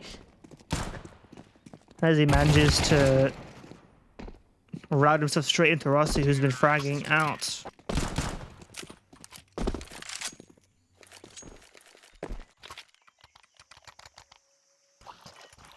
And really from Rossi, that is kind of what we expect, right? We want Rossi to be that experienced secondary voice, and if you can add more firepower and allow Barbie to call just a little bit better, you know, 2 mines sort of thing, then, you know, maybe that's the greatness that we expect. Maybe this is what takes Indian CS to the next level, and I'm excited to witness it. And for spray, Molly and Takabi utility spam as per the usual dynamic, but Orion goes down in the meantime in K. Fighter gets that frag. The Spin tries to go cheeky through the smoke, and indeed Fighter gets the trade as well as R2B2 nades himself into it. Hitman is alone on B, and mollied out as well. He's lucky to be alive, in fact. And the spam should take him out. 1 bullet would have done the trick, and indeed it does. So 2v3. CT is not in any position. They both have kits. And the splash out actually does the trick, but Jinx left low gets the frag regardless. Jewel on the other side on ramp, and that would have been the deciding factor, but both Ts on isolated angles across from each other win their fights. So not much left to say on that one as well.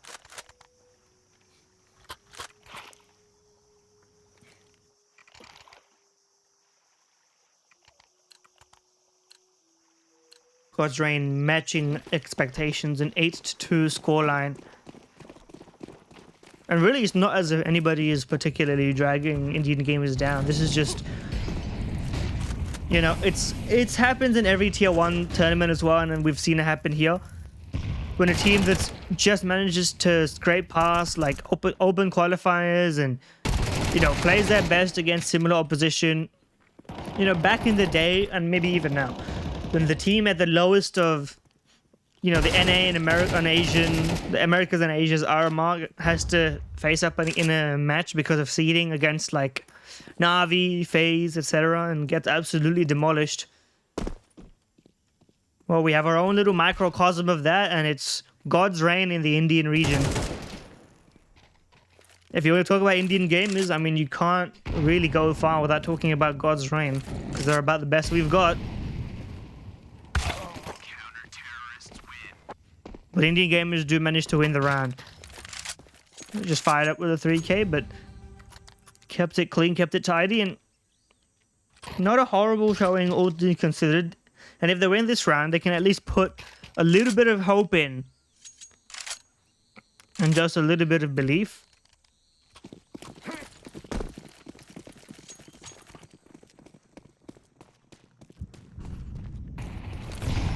Utility comes through, looking to play a bit more aggressive. Shakti looking to take that jewel. Famas betrays him a little bit, and Finn, ever reliable, gets the spray down after getting that headshot and clears out mid.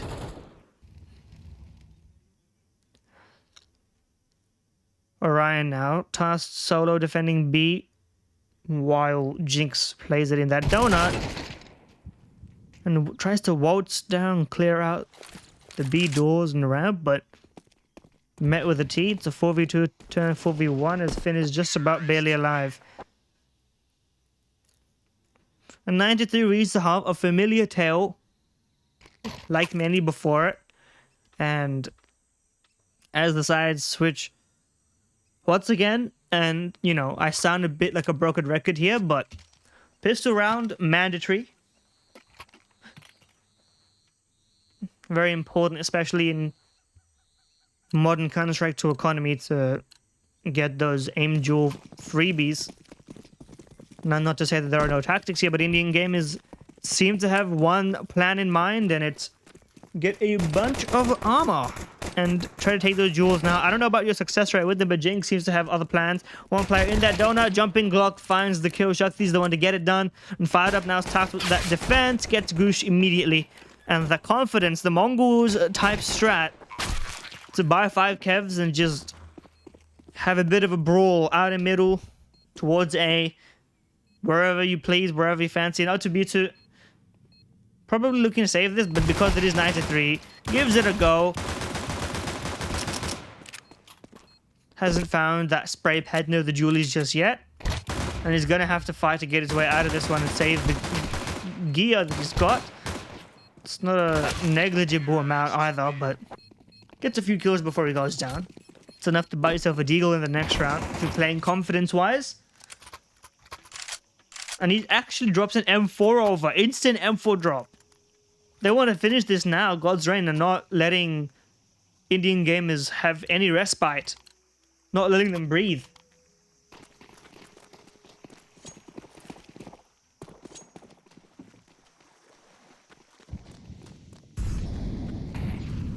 Now, fired up task with that one. They actually all buy down. And Finn already goes down, but I'm more interested to see what their plan is with this rifle. It's just solo patrolling middle. I guess you wouldn't expect it, but Bobby actually gets a kill. Jinx thought that B was fully clear and just kind of walked around a bit aimlessly trying to clear some angles. Gets his head taken off for that one. Fired up now with that rifle. Probably not going to be expected. Walking through the smoke is going to be expected. However, it's what I'm going to say. He turns around 180 and nearly gets 3. What is that from Fired Up? You can't let that happen if you're Indian gamers. You want the pistol round, that's required. This round should be free, but now they've got 3 rifles on the other side. 2v3, there's no shot. No chance. Bobby even has armor. I mean, this is some serious theatrics that God's Reign have been getting away with playing in this region against some of these teams. And hopefully Starboys can really test them, because there's absolutely no way that you should be allowed to just walk through a smoke, because even if you didn't have a rifle, you could have walked through the smoke and gotten a kill for free. Nobody's watching the smoke. Nobody's alert enough to call it out. You know, and you're second-guessing yourself against God's Reign. You're thinking they're one step ahead, they're one step ahead. And you forget about maybe a simple play like that. And that's what will seal the deal. As the piss round is won, so the next round is lost. And Indian gamers are back in struggle street. Population them. Hitman does get 1. That's more than you could have asked for. It's not a full buy all the way down to 0. So Indian gamers at least hedging their bets, trying to play a bit more for the long term. What little long term they do have is sort of up in the air.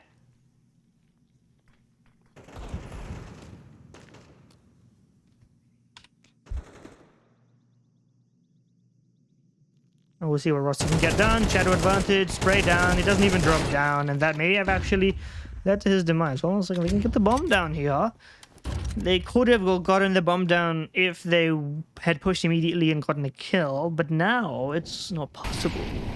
Utility advantage, well, with nobody, I guess, but Molotov thrown to deny the rush. Not that it was coming to begin with. 45 seconds, they can regroup. And indeed, if they just wait out towards A main, they should get a timing eventually as the CTs become antsy and start worrying about all sorts of things. Wise not to take that duel in towards middle and give away positioning. 30 seconds. The only one to receive in towards A is Fired Up, jiggling on that AK. Spotted out, instantly digged out. Fighter, true to his name, takes the duel, doesn't shy away from it. Jump up spotted. But he knows that the jump up is spotted because he's got the info either way. It's a bit of a silent handshake. I know you're there, you know I'm there. And nobody's coming in from A main, which actually means that Orion can just stay here and play time if he needs to. They both have AKs on the other side. So this is as fair a duel as it's going to be. And Filer denies that defuse immediately. Bobby's now left in a very unwinnable situation. Needs to get those kills fast. There's a kid on the ground, and he needed the instant headshot to even get a chance because there was a lot of ground to cover. Well played from Indian gamers.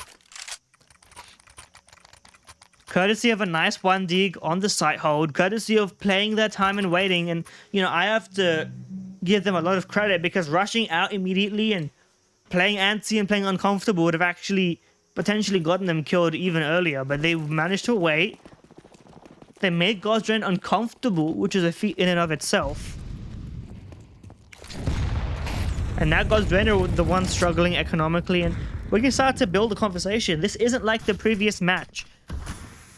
There is a chance here for Indian gamers to at least equalize, because if they win this round, because they have superior weaponry, we can start talking about 10-7. We can start talking about 10-8, so on and so forth. Shakti gets the first kill.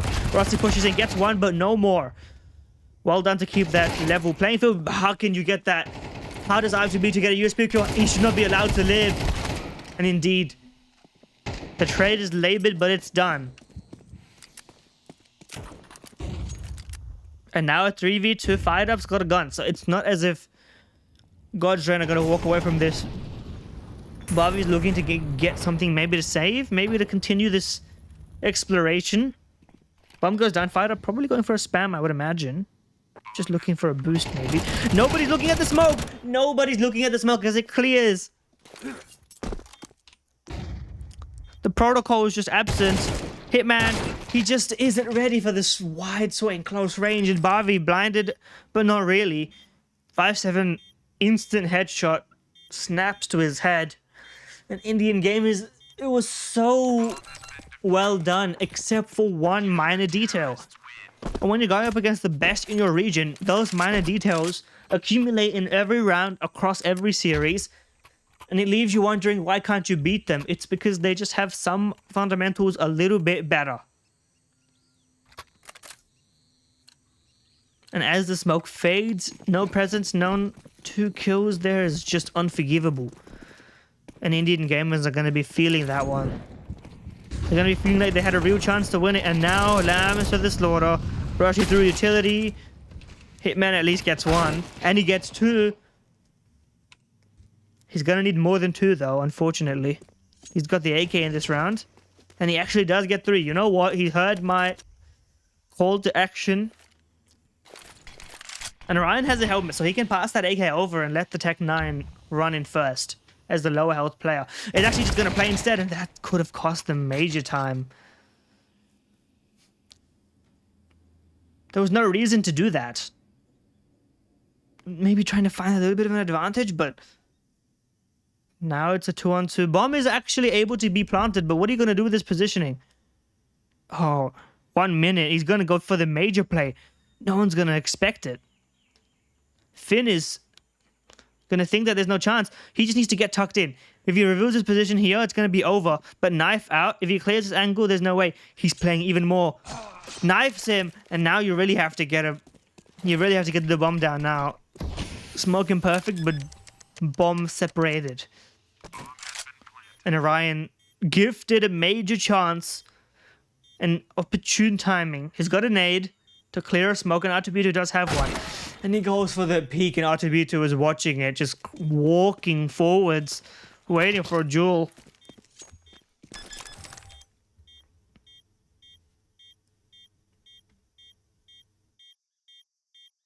And he plays his cards right up until the very moment, and he folds.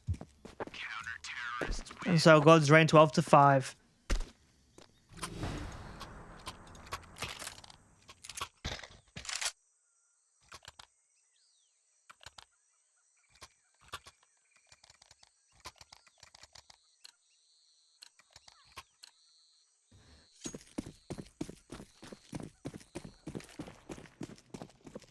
And it is sort of the story that we expect. But to see it happen in such a close fashion, I mean, that's the rough part. R2 gets the kill, reliable as always, holding down the bomb site. And as the frags peter out, Rossi gets 1, 3v5. Indian game is 12-5, but I would say well fought in the map, which ostensibly you had very little chance of winning. You showed promise, at the very least. And I'd say if anyone's gonna feel a bit more confident from this, it would be players like Orion.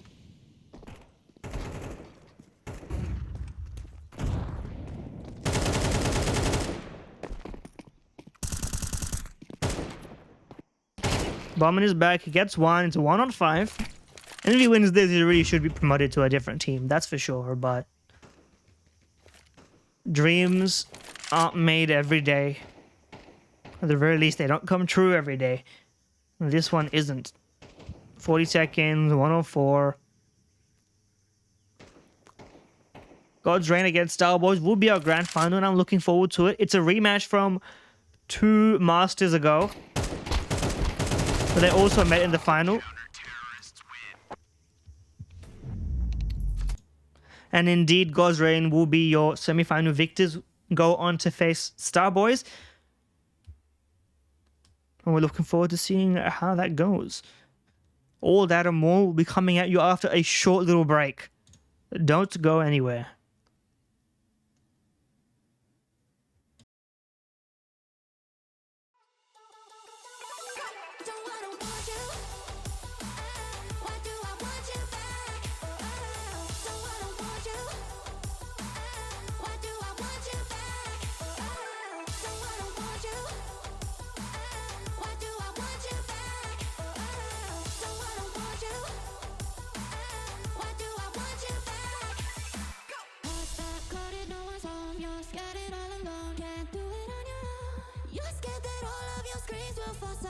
Just know the second that you close your eyes, I'm bringing you back to life.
backcoded, no one's home. You're scattered all alone, can't do it on your own.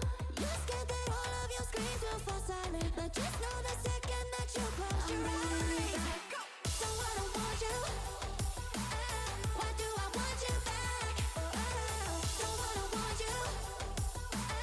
Why do I want you? I'm bringing you back to life. Don't wanna want you. Why do I want you back? Don't wanna want you. Why do I want you? I'm bringing you back to life. Backcoded, no one's home. You're scattered all alone, can't do it on your own. You're scared that all of your screens will fall silent, but just know the second that you close your eyes. I'm bringing you back to life.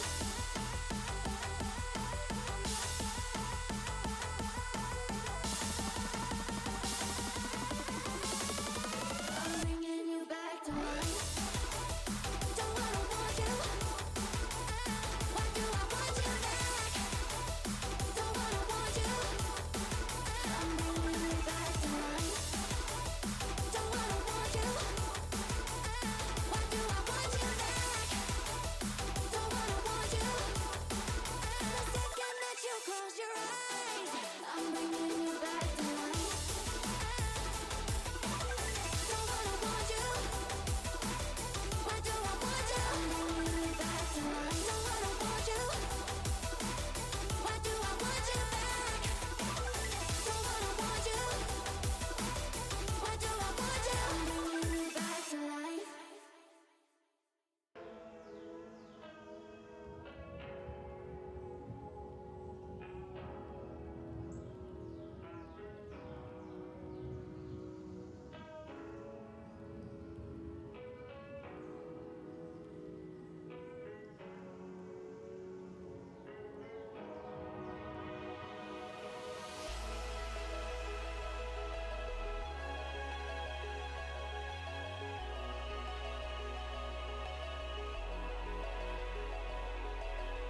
too. Blindsided, high hopes, but they fell away the moment you lied to me.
Blindsided, misguided, led astray, trusted too easy. Blindsided, strung out on the smallest string, had me questioning everything. I don't know where I am now. Pedestal I had you on is crumbling down on the ground. It was all illusion. Where do I go now?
Maybe I lost my way.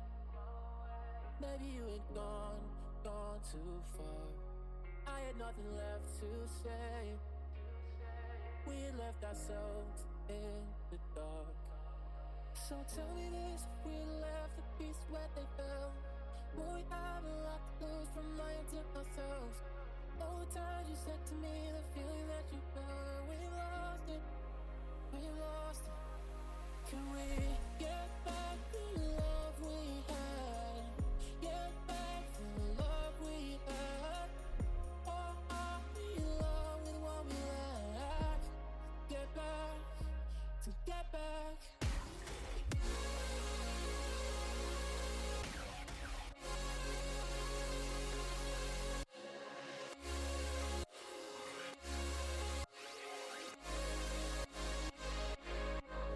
Get back the love we had. Get back the love we had. And we are live with the pistol round of Ghostrain versus Starboys. Welcome back to Dust2IN Masters.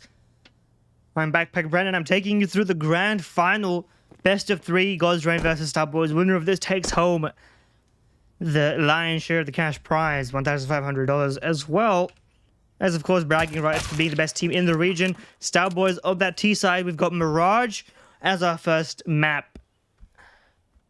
And boy, am I glad to see it. Finn over here towards jungle, taking that peek, clearing out window, and indeed, Osama's gone down. Important to note, Osama's is after tuning in. You may actually know him as a player, played for GG How, played for a bunch of teams, subbed in for Revenant before from Middle Eastern and European region, and I'm expecting a lot from him, kind of a super sub situation, playing maybe with a bit of ping, but should get the job done. Whereas Ghostrain at full strength, Starboys trying to do as much as they can. Pavasta gets that kill, Barvi alongside Finn. It's a bit of a 2-on-2, the players are quite low and Finn can't get a clean duel, and so pistol goes to Starboys as well. So, well played. And it's the kind of start that you're looking for against Ghostrain. Dominant repeat victories. Every single time we've seen in Grand Final, it's been Ghostrain and it's been victory for Ghostrain. I think it's been many, many iterations since Ghostrain have actually lost. So, this could be at a time in which that lineup is a bit turbulent. New roster moves to a bit of unsure quantities. Meanwhile, a bit of rush into the B bomb side. Sharpshooter, Mac-10 alongside the nade. He does get tagged down by that Scouter, fired up and goes down. And Deagle as well by Barvi. This hold could be a bit stronger than he seems to be. 4-on-3. Now the CTs have that advantage. The T's have to back off a little bit, rethink their decision to commit into this B bomb side. They do have a bit of a look. They got HF trying to clear everything out. Spotted out and gets taken down. Rossi, strong peek in, tucked in towards that pole. Now 2-on-4. Galil tries to spam him down, but that trash can position pushed in, fired up, gets that scout headshot, tagged down as well. Pava's just gonna have to death by 1,000 paper cuts that one and jumping MP9 to finish the job. So, Ghostrain immediately bounced back, not willing to be taken for a fool, losing a second round. Even if you lose the pistol, there's always a way to fight back. And Ghostrain proved that now. It's just a bunch of deegs and not much else. Brought down to basically 0 on the side of Starboys, and it sort of makes sense. And well, that's what we've been talking about. Bloody's been looking sharp this entire day.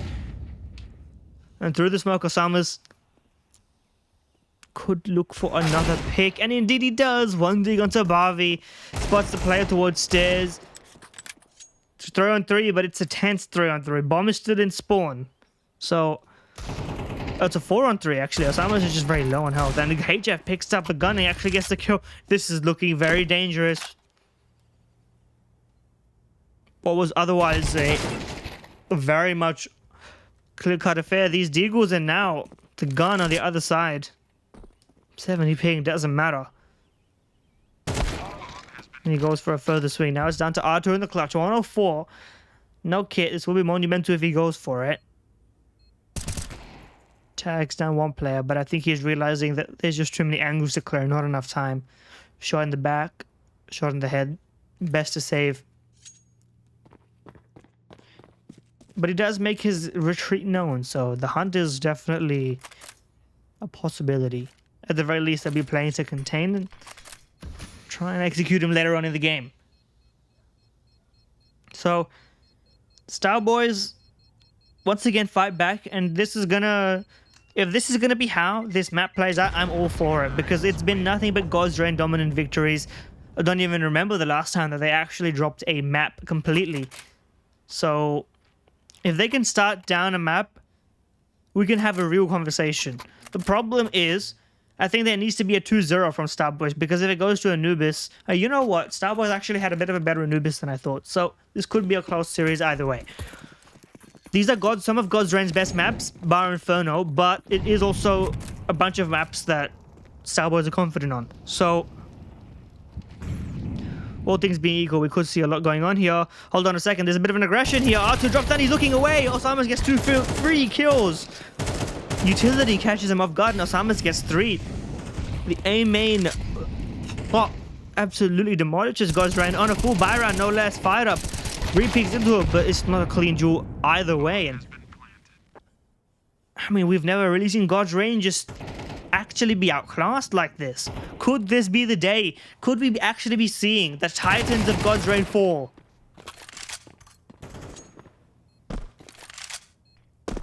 And maybe Revan is, you know, looking at this, watching this, thinking, you know, I got out when it was high. Of course, Revan, alongside Defaulter and the rest of that squad, did win that AMD game on LAN. So, God's Reign, as they fell short in that event, looking to find a different sort of victory here.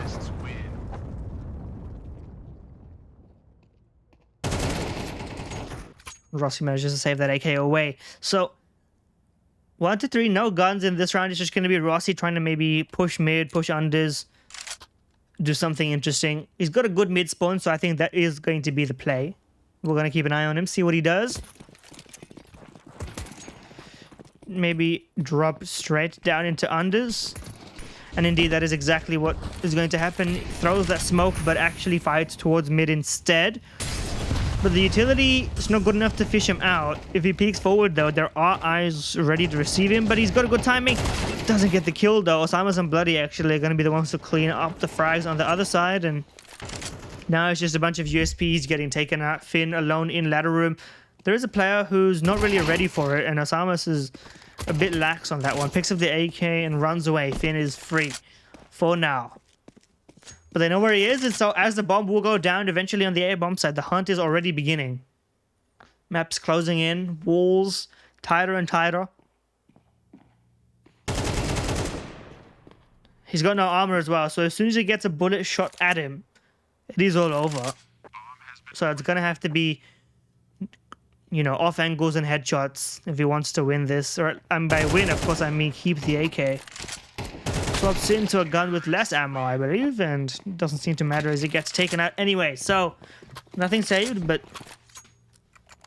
nothing ventured, and indeed nothing gained, as it goes.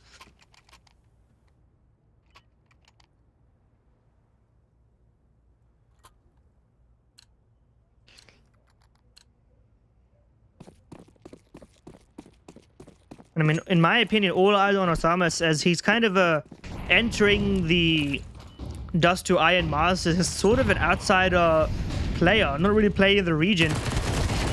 And so God's Reign are really defending the honor of Indian Counter-Strike here if they want to try and win this. And at least for this round, they've managed to do so. Barbie playing up close to the smoke, blinded, but still gets the kill. Finn assisting him from stairs, and the aim play this time has to cancel to go through the smoke, but it's a bit more well defended than they'd like to see. Window smoked, no info mid. Apart from R2B2 tucked in connector, but he can't actually spot for short. Molotov doesn't flush him out. So this 3-on-5 could actually be shaping up. It's just a matter of where they want to go. Smoke into connector is the right play, but it will be ahead. Oh, the Molotov looks like it may have actually missed, but Outer Beach retreated anyway. And so they actually can creep up short.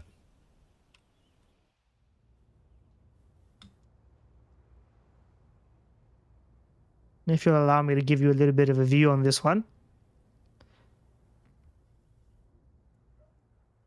Rossi not spotting for it either. The contact is going to be on Fired Up, and now they frag out together. Fired Up gets all three. Hardy from Get Right swings wide and gets them all.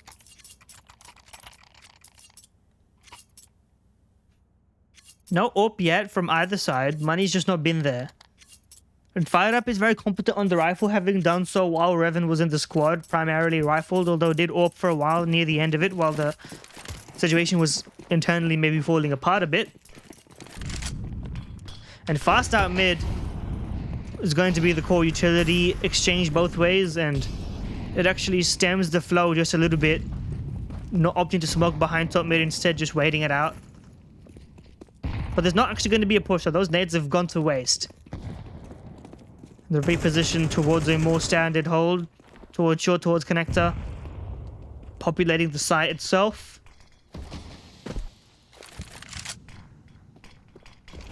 Smoke does well to get Finn out of a sight line, and R2 mollies in response, and he's right to do so. Sort of revealing that there's two CTs towards B, so that will be taken into account. Osama's sort of lurking in towards ladder, waiting for maybe a little bit of info. Doesn't see anything, which is in and of itself information. And we'll see. As of right now, it's still undecided. They are stacked in towards short and B. It does look like if nothing else happens on the map, they'll just burst in towards B. Info play towards A main. Barbie spots nothing. And so I think they'll just walk in. Hold on a second here. It seems like the B site is well defended, but the CTs eventually fall. Rossi gets dinged through the corner of a box and goes down. So they had the right idea, and they actually are here for the retake a little bit ahead of schedule, but through the smoke may not be the play. Doesn't quite work out. Fired Up doesn't get any line of sight before he goes down. And Barbie, if you're going to want to make your getaway, now's the time. Unless you actually want to go for this. 1-on-3, gets the first kill, has the kit on his back. Too scared to go through that smoke when it actually was kind of possible for a moment there, and opts to retreat instead. So, another lost round. God's Reign for once on the back foot. And it's a rare situation where they're not dominant, where they're not looking like they're dictating everything, where God's Reign are actually potentially going to lose a map. Very exciting day indeed for this tournament. Especially speaking from the number of times I've been here and covered it, it's been nothing but one-sided affairs. A few close games that God's Reign have squeaked ahead with. But if anyone can look dominant against God's Reign, that becomes a conversation. That becomes sort of a wow moment. Sure, even if Osama is sort of substituting in and dominating with a different wealth of experience in other regions, you know. He was part of a GG How team that took down Drillers in an open qualifier one time. And of course, Drillers playing in the RMR, which is still a level that God's Reign have yet to reach. So, a wealth of individual experience molded in arenas and tiers that God's Reign have yet to play at. And will it be enough, is the question upon everyone's lips. This time the AWP is on Fired Up. If I'm seeing this right, he still has no armor. And he has no money to afford it. And judging by the expenses, it doesn't look like there would have been any money. Opting to get utility dropped over, as they can't drop over any Kevlar. It's the next best thing, but it's going to have to be clean jewels. HF on the other side, no gun yet, still kind of deciding as the pause time sort of ticks along quietly.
Just sorting out some technical issues.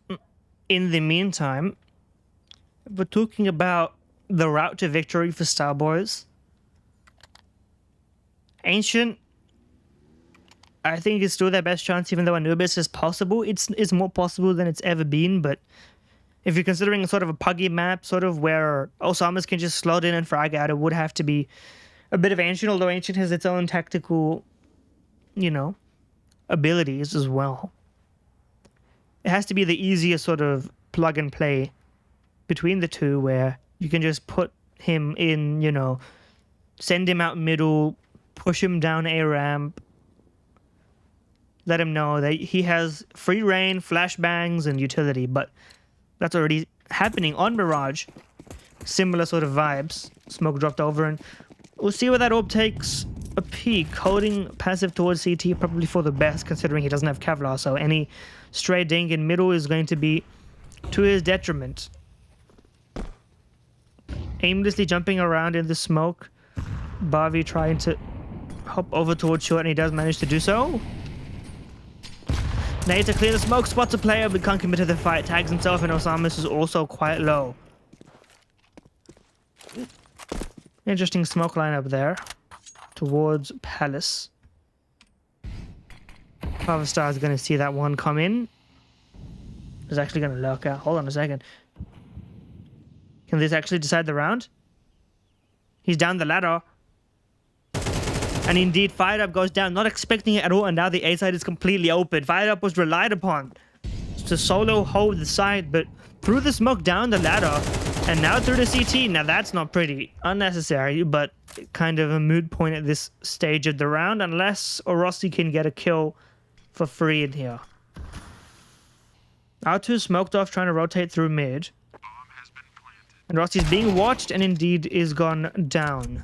So thus, the round concludes. Well played and well structured, in fact.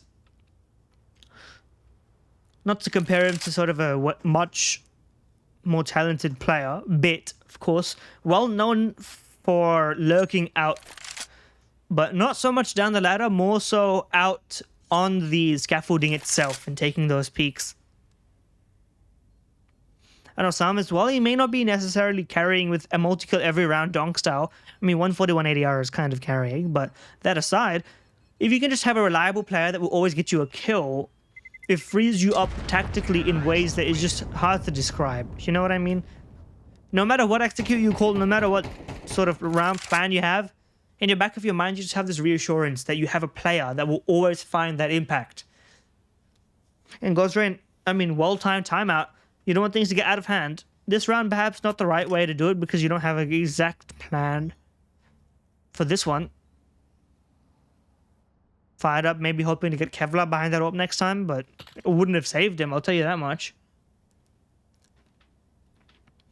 Serious thought has to be put into their game plan in this map now. Usually I afford the underdog team, sort of the opponent's map pickers, a place where they may not have any expertise. Often teams in this region have, you know, only 1 or 2, maybe 3 maps that they can actually play. But God's Reign, sort of known for being able to play, at least locally, all of the maps that get put in front of them. So when they are in position to lose one, it sort of begs the question, what can they do to adapt? Have they ever adapted? And again, presence mid, putting pressure in, but A main is where the hit is at. But this time it's only a couple of deagles and 1 rifle, which is towards connector. That's on R2B2's glove, so to speak. And Bobby, nice 1 dig. Behind triple, taking pot shots, and R2B2 does get 1 kill with the rifle. Nearly gets another one, but now the CT's left in sort of a winnable position. The other cheese platter player, nice headshot, Fired Up. Puts him in a fantastic position to win this. Bloody's not silent about this at all. Is in jungle. Bomb is not in his control though. So now it's kind of a tricky situation. The CTs can sort of set up a crossfire. Rossi has no gun yet. And he is taken down. It's going to be a straight up duel. Is Fighter really going to swing this? He's really going to swing this and just gets taken down. You don't doubt Bloody in a headshot angle clutch like that. Well, not headshot angle, but headshot crosshair nevertheless. And this is the sort of play that Godren would make against lesser teams. But today, they're not the lesser team. Starboys have firepower. And maybe they've always had it, but this injection of confidence, of bravado, to just maybe go out main, to go out, take those jewels, to back yourself in those clutches, which has just never been the case before for any team against God's Reign. And we're witnessing them crumble under the pressure. Now with the AWP out, and Fired Up does at least start us out as we mean to go on. It's already 7-2, so 5 rounds is the best that they could get. But it's not the end of the world. We'll see what else he can spot. Aligning himself with his teammate right there, but a bit of a smoke towards window, 3 T's towards mid. As it fades, he goes for the flick, but Osamas is quick on the trigger, and his teammate's walking through this. R2B2 catches HF off guard, but knows that it was a different player, so calls that out. There's multiple in middle.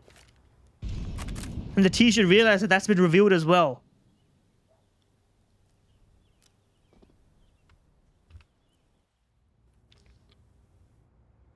And now it's got to be a concerted effort. All playing together. Maybe a bit of a boost going on here. Osama's just watching and waiting, but nobody's going to peek there. Finn is still tucked in stairs, behind wallbang positions. And this time it is a boost as Osamas is allowed in. Definitely the play you want in this position, and gets that headshot. And now it's just down to him in a 1-on-3.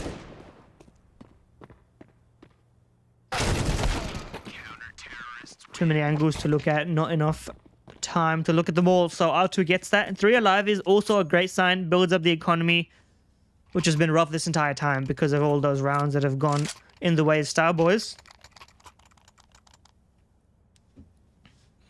And a couple of Galils have to be bought out as Starboys buy down to 0.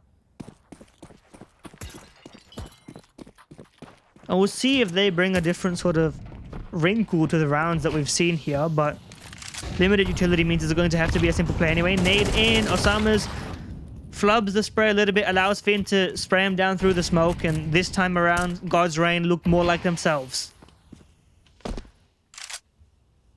We often have seen them push up middle, have Finn play sort of aggressive, in-your-face, Counter-Strike. Spraying down is what I would say is his best characteristic, sorry. I'm just so excited.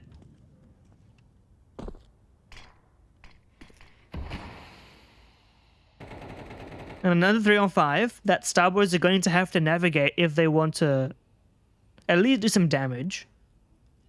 But they may indeed want to save some of this because they're not going to have that much weaponry in the next round. But HF boosted up actually gets that kill. And Finn fumbles as well. So hold on a second. Bavi's tucked in towards Tetris, and he's going to have to get one. Oh no. 3v5 falling apart at every hurdle. It's not pretty. Rossi's also very loud about this. Flash in, he's blinded, and he goes down is what I was going to say, but it doesn't go down. Spots another player.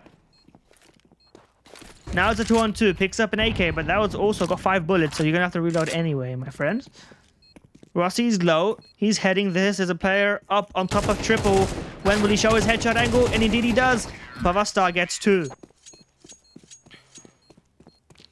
To finish this one off, 8-3.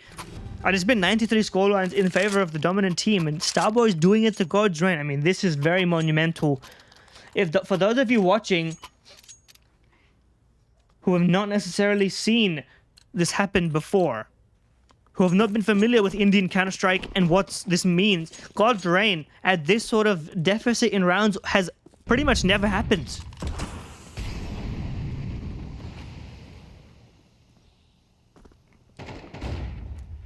And now down to very weak weaponry, very weak utility, no kit, struggling. Probably a 9-3 if I had to guess. R2 naded to 50. Finn just trying for a cheeky angle, smoked off again. I mean, it's rough by every metric.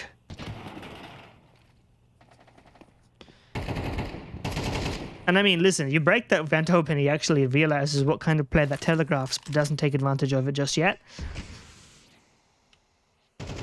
Been still sort of stuck in here, and indeed he doesn't realize that the position he was hoping to take advantage of has already been in the T's control for a little while. And leaning towards short and B, Fired Up is in a position to maybe catch someone off guard. We'll see. Bloody sort of watching and waiting, but not for this specific angle. Rossi goes down. MP9 not in the best angle for it, but he gets one kill. Drive by sort of in an awkward angle now.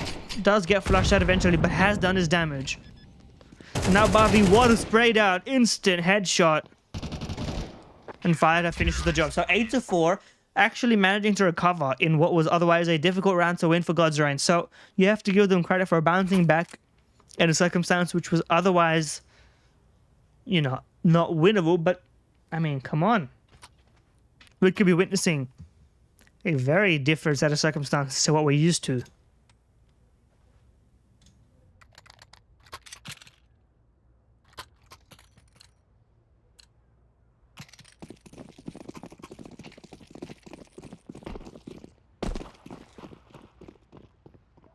Pistol round, God's Reign, T-side plans. Looks like it's going to be smoke, flash, and go. And not much else. CTs have only got one defender here, presently. Although, Osamas is on speed dial. Spots in, falls back, plays with his team instead of going for a quick frag.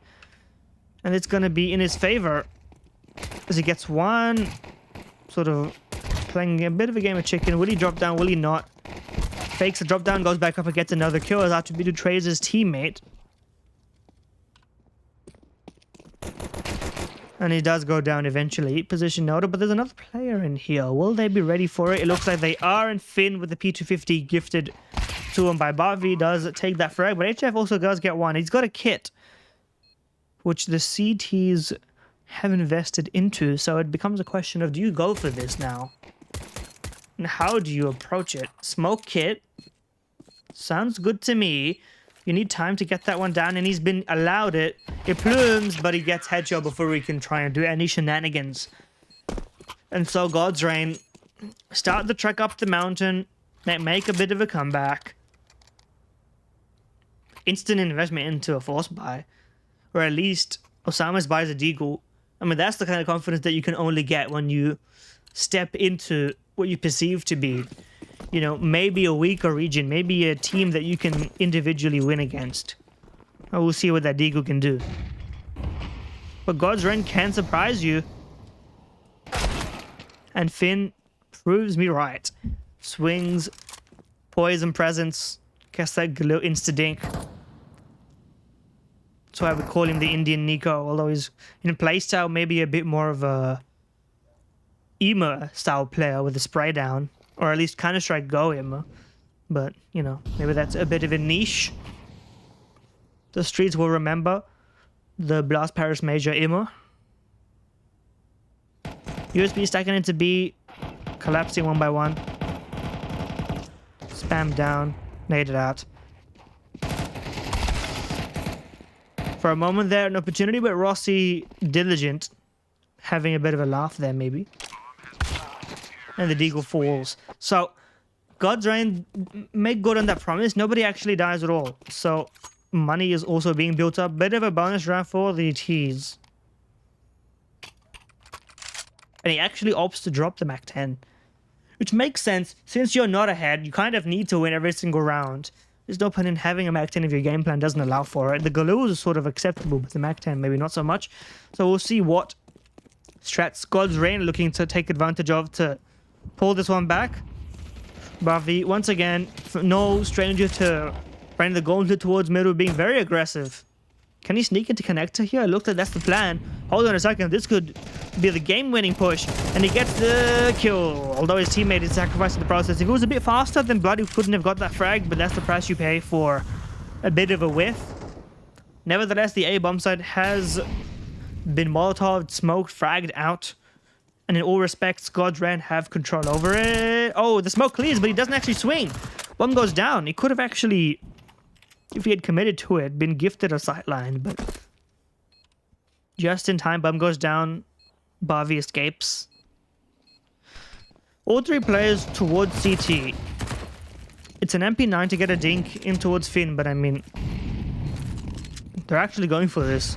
This is surprising. Because time is ticking. They do have a kit, but I mean, come on. Hold on, smoke defuse. Smoke defuse, they have to finish this one. Oh, and they managed to do it. A little bit of a panic spray, but job gets done.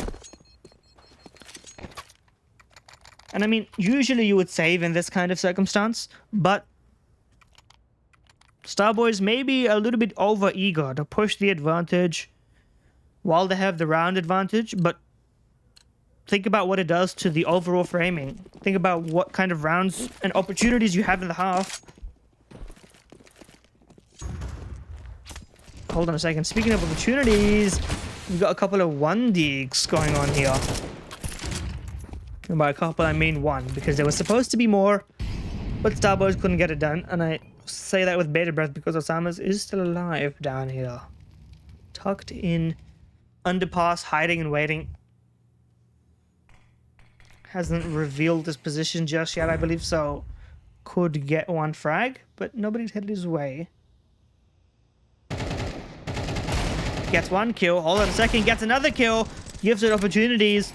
Swift flick up, a very difficult clear, and he does it very well. Another opportunity, but aims a little bit too high, and trades come through, so Osama's gifted a winnable opportunity over, but HF is now a little bit of a tall order. Hold on a second, he's ahead of the play here. He could catch him off guard. I don't think he spotted him, but I think HF has. Okay, now he should be equal footing, right?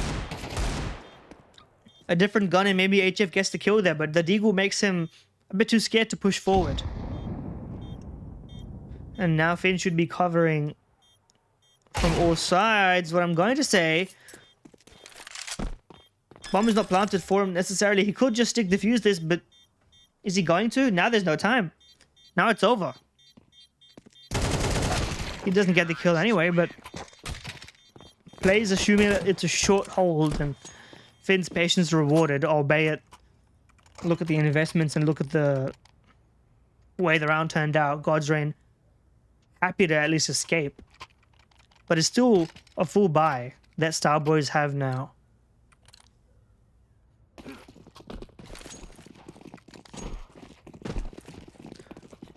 Cross smoke in, utility out, simple mid control. Molotov not actually behind, but instead preventing left side peek, or maybe that just missed. We'll never know. Barbie pushing through.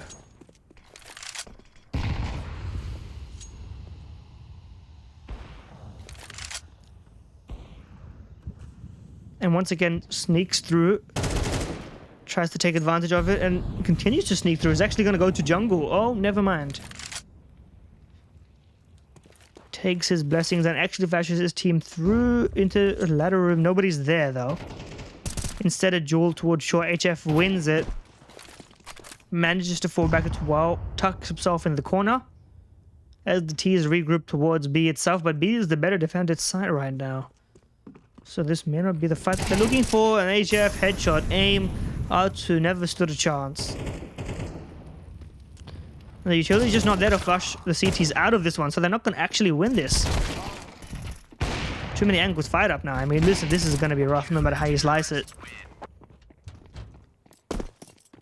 They just couldn't flush HF out. Flash, smoke, nothing worked. And the Molotov did not reach him.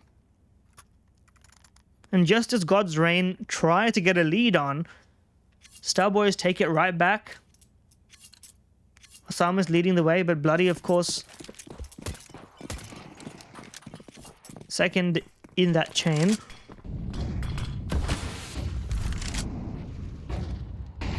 Now, there is another buy-in, but Godsrain, this is looking like a do or die situation. 9 to 8, you've got no money if you lose this, especially if you get no bomb plant. Aggro out main, but Good utility, but Altus still gets the frag. Bomb should be spotted, but now 4 on 5. So, information advantage perhaps. As soon as this smoke fades, probably some sort of play. If God's Reign want to punish, but wise to the rotations, they delay a bit. Instead, try to draw them out in different locations. Try to fake out a B play, but Bloody was spotting towards short, saw nobody. He's still rotating for fear of maybe underpass, but the smoke has done enough to draw one player away. And that's pretty much all they could hope for. It's down to Sharpshooter, who's the only one directly holding on site.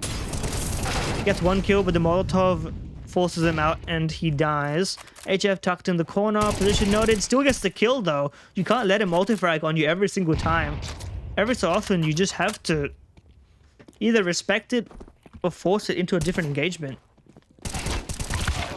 And the ding comes through, but you can't tame the gun. So 1 on 3, as Bloody also went down, and Palverstar can't capitalize. So God's Reign, keep it level. This was a must-win round for them in terms of the economic swing. We call them swing rounds because the entire momentum of the game rests in the balance like a pendulum. And maybe it's Newton's cradle. God's Reign have pulled the left sphere. And we'll see whether Clack hits or not.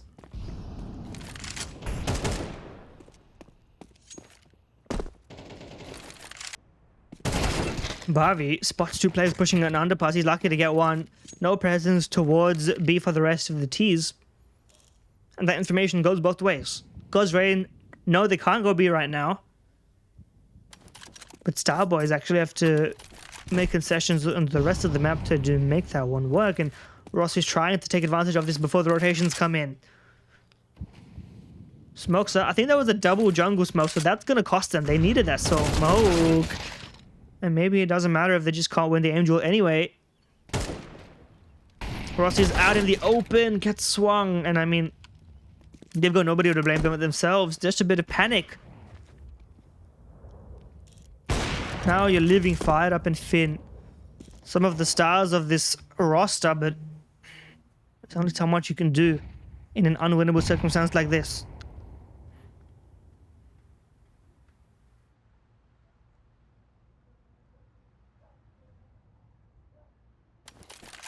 And the longer he waits, the more likely it is that he just gets flanked. Bloody's on that flank.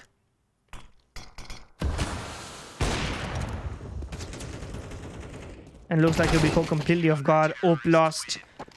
Money lost. 10-9. It's the end of the line. They're going to have to save, or at least low investment into this one. Can it finally happen? Can Starboys take a map off of God's Reign? Unprecedented scenes here in the Dust2IN Masters. I'm happy to bring it to you.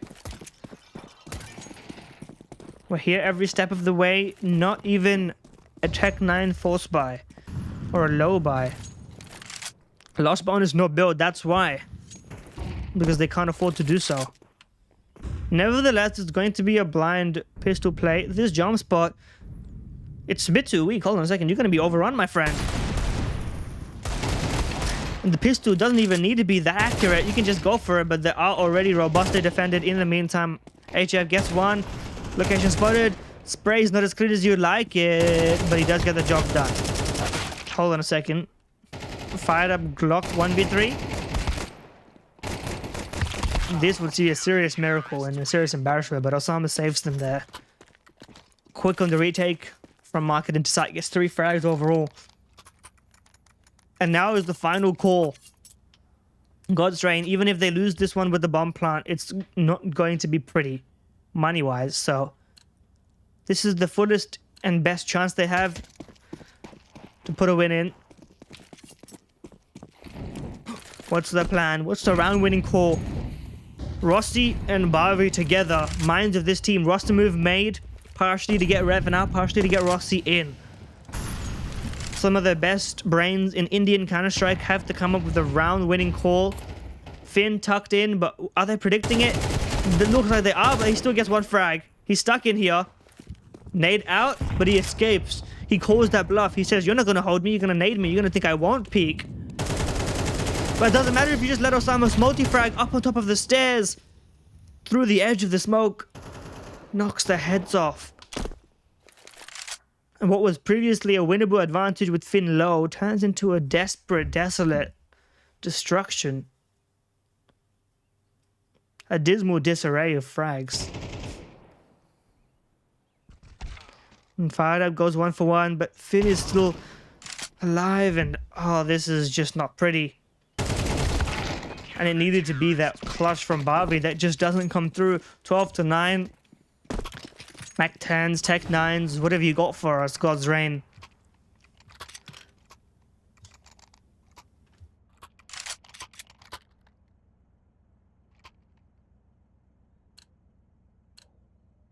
The grip on the celestial heavens is loosening as the Star Boys top with the gods. Not a single rifle, 2 SMGs, a Mirage as predictable as you can get it, but sort of holding off on it, not letting the initial information give it away. Maybe a delayed Mirage is exactly what they need as Barbie, as always, creeping and pushing and finding any edge he can through the smoke. HF has to hold the spray. R2 actually gets the Tech 9 frag. Rotation's in thick and fast. Rifles are already here to frag him out, but Rossi gets 2 on the Mac 10.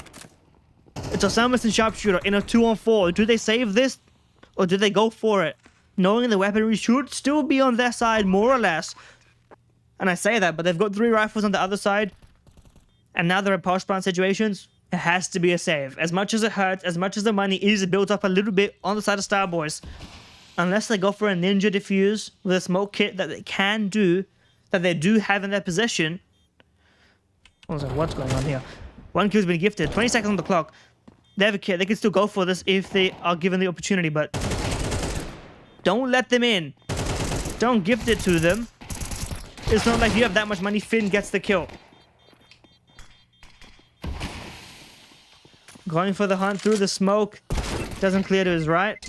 Sharpshooter stays alive. And that was an unnecessary hunt. They don't have the money to buy again. God's Reign, you should know the position you're in. The more tenured and experienced team, but look at your money. And Star Boys still in prime position to take this one. Still got the kit, still got the utility, still have the AWP. Even saving a bit of money, maybe anticipating a loss in a round.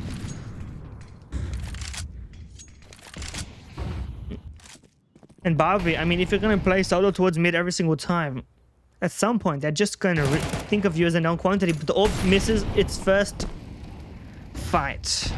Reveals the positioning, reveals the existence. Flash in, presence noted. Multiple aggression on multiple fronts, but Barbie gets to kill. Lurk out successful. And he raises the flag. It's the IGL getting that kill, which means the call is instant. Go A. Or is it? Is it a fake rotation? Retreat, go silent, go back in. Will the bluff be called? There's no noise underpass. Bloody patrolling middle alongside Osama's, but Osama sees nothing top mid, and Bloody sees nothing unders and connector. And Sharpshooter's pushed up in main, so as the utility comes in through, Pavasa gets that first kill, and now at the last Bloody to turn around and get that frag if he so is able to do. Pavasa goes down, Bloody misses his first shot, misses his second shot, goes down. And it looks like God's Reign live to fight another round, because now the money is in serious question for Star Boys. Now it becomes a question of, can they put together a buy and what's it going to look like in the next round? 2 alive is not enough. They can drop MP9s over. HF is going to have to be on an SMG or a pistol at most. Meanwhile, God's Reign can afford 5 rifles. And they've got the AWP saved over as well, should they want to do so. Of course, they probably will. Knowing that there's no way that the CTs can have an AWP in this round. Coming up. Terrorists win.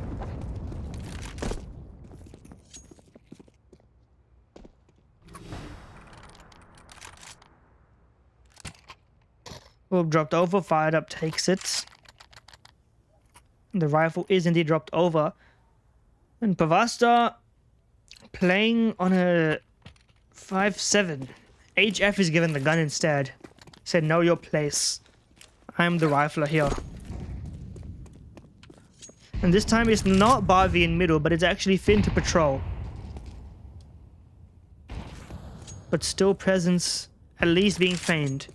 But nobody's actually in middle. Instead, opts to hold B, while the lurk out of A is the actual play, but there's 3 riflers here. Creep out towards the edge of the smoke. Sharp is spotted, but gets 1 kill. Traded, but Osamas is there quick. R2B2 on swivel. 2 headshots, 3 on 3.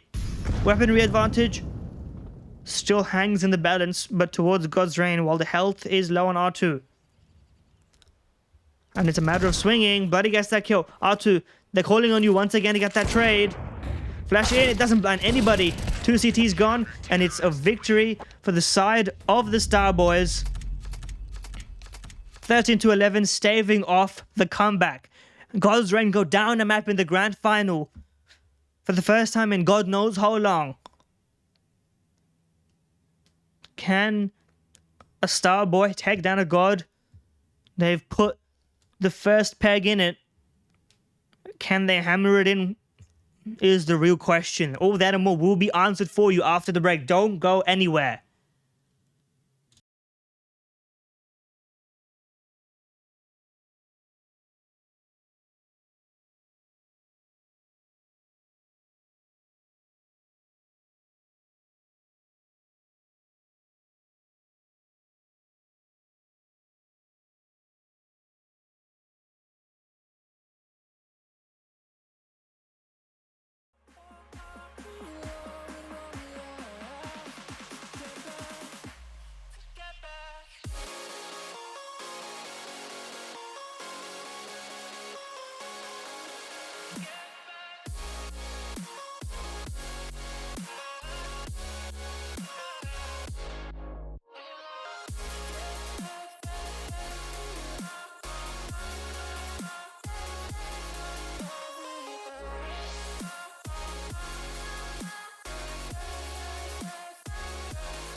Maybe I lost my way. Maybe you had gone too far. I had nothing left to say. We had left ourselves in the dark. Can we get back the love we had? Get back the love we had. Or are we alone with what we lacked? Get back, to get back.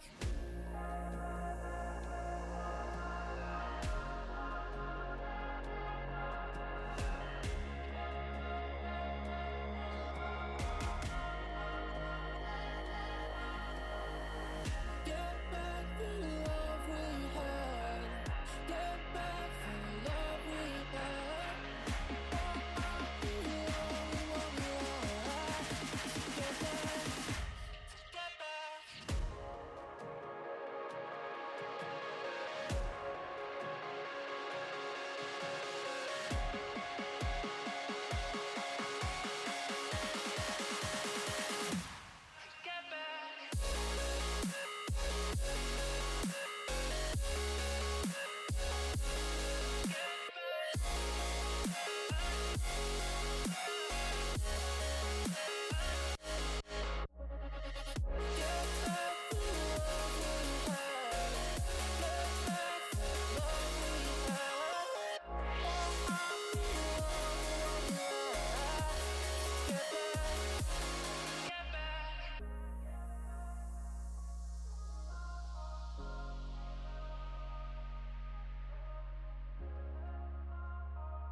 And we are back with map 2.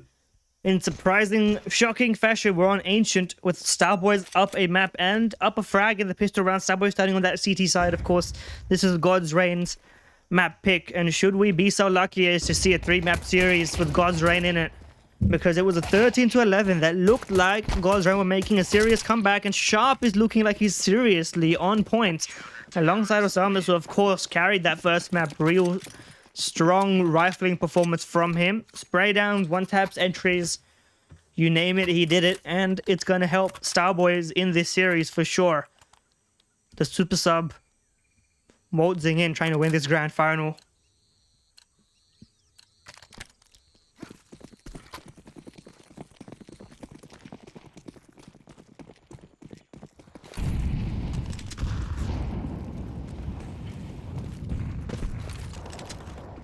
And we go straight into the force buy for God's Drain after losing that pistol, courtesy of some sharp shooting, dare I say.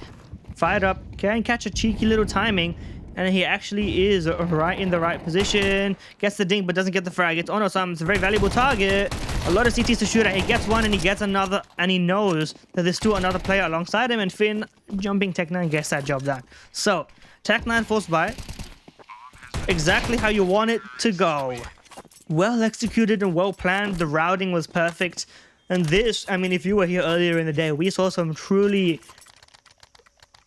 mind-numbingly, you know, dare I say it, ineffective B-side takes on Tech9s, on full gun rounds. But it's nice to see God's Reign actually nail the fundamentals, the pathing, the utility, everything on point, which means we might get another close map. Of course, God's Reign should be the favorites here, but anything can and has been happening.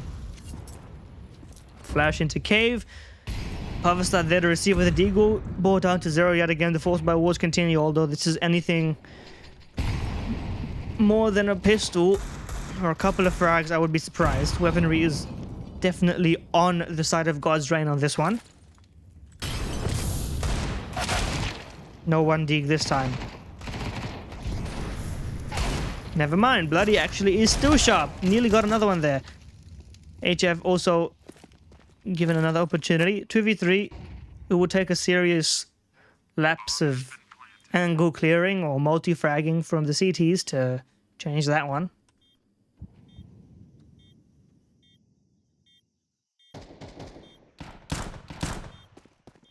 CTs making their presences known. At the very least, maybe going for exits, but now that you know where the CTs are, you're just not going to go there. Easier said than done for R2B2, who is stuck in the corner.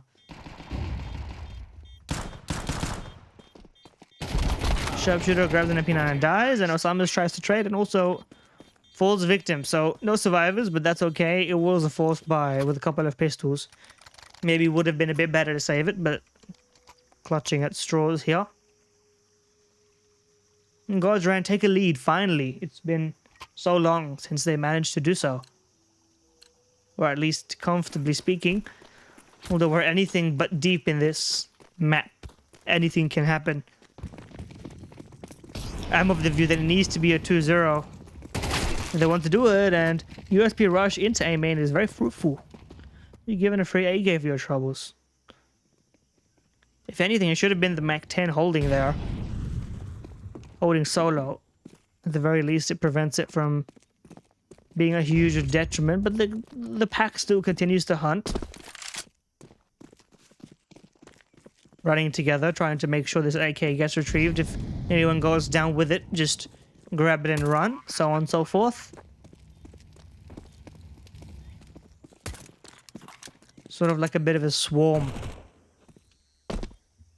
And now the MAC-10 is trying to hunt, but this is a bit of a nest. Dare I say it, gets one, but the AK trades, and it's bloody sharp, but does get taken out. Grabs the AK, does Osamis, but is kind of pinched in here. And gets taken down. Not aware that he could have had a safe passage for a little bit of time, but he would have been peeked from shelf and lane anyway, so... understandable that he falls there, but now on to the full buy, now on to the real test. Fired up with the AWP. First time we've seen an AWP very early in this series, in a map at least. So looking forward to seeing where that can go.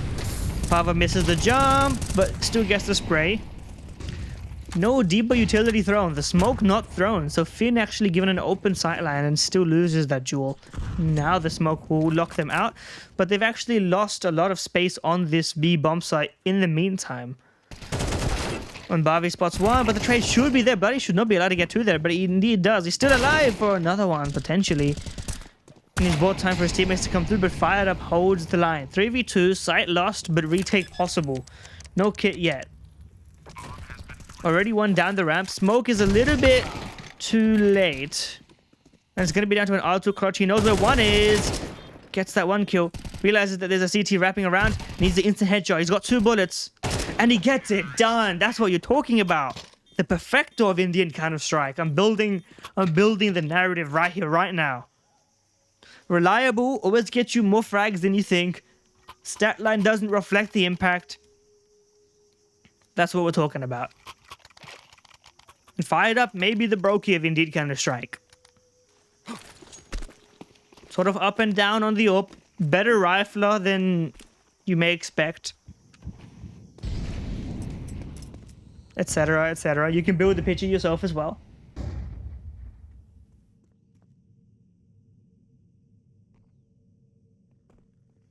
God's Reign looking to quell any doubters. We lost a map, but we're still the best in the region. One substitute, one close map will not change that. Sharpshooter looking to play close range. Up in cave, no Molotov coming down here just yet. A bit of a bait and switch. A little bit telecraft, and they're not going to be biting on it. Utility comes in. Still a bit of a walk in, and they are actually going to clear him, but he doesn't find the clean frag. So down he goes, but Pava actually trades and falls back. So it's still a couple of frags here and then. HF does get one. Hold on a second. There's a quick flank here, and HF picks up the AWP. Throws a Molotov, doesn't get swung on. How to that insane patience for not swinging all those noises. Sound cues revealing the fact that he could have been peeking the entire time. And Bloody goes down as well. So, closer round than you'd have expected, but AWP should also be retrieved and no loss of insane value. Enough money to stomach to alive for now.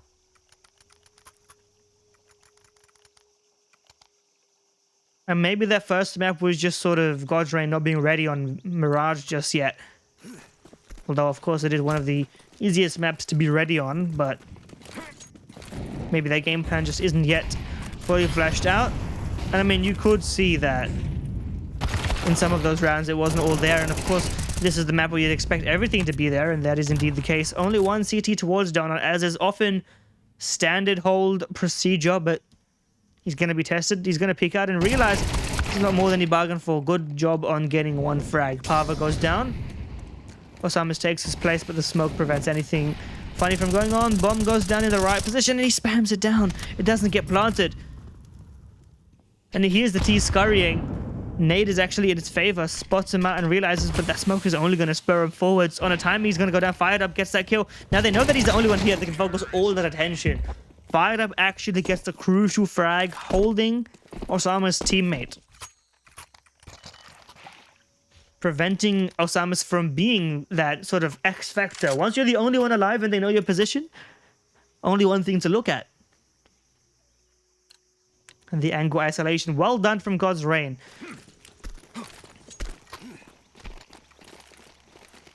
And this is the sort of thing that was missing on map 1. That sort of micro togetherness. And of course, Barbie getting that headshot. Another sort of thing that makes it much, much easier. This is a force down, sharp up on that boost. Angle gets one and goes down afterwards. Barbie cleared out of middle, flushed out. CT sort of encroaching on Donut and one in Temple. Looking for the one day, and indeed he does get one. Osamus has also got one as well. Now this is turned down to R2. I called him the India Perfecto. He's going to have to prove it once again. Gets that first headshot.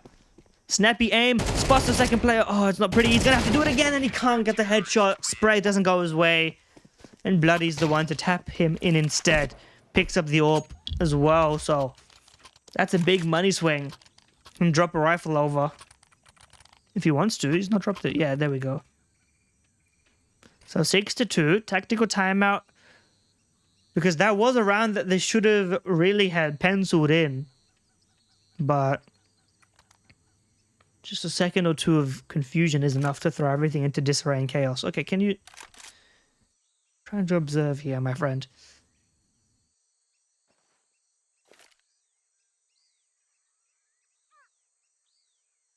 Just a moment to talk things through and think things out.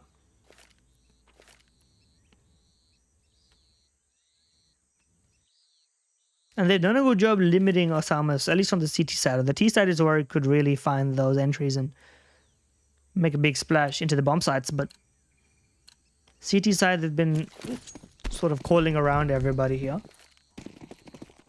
Well done so far. What's the adjustment going into this round?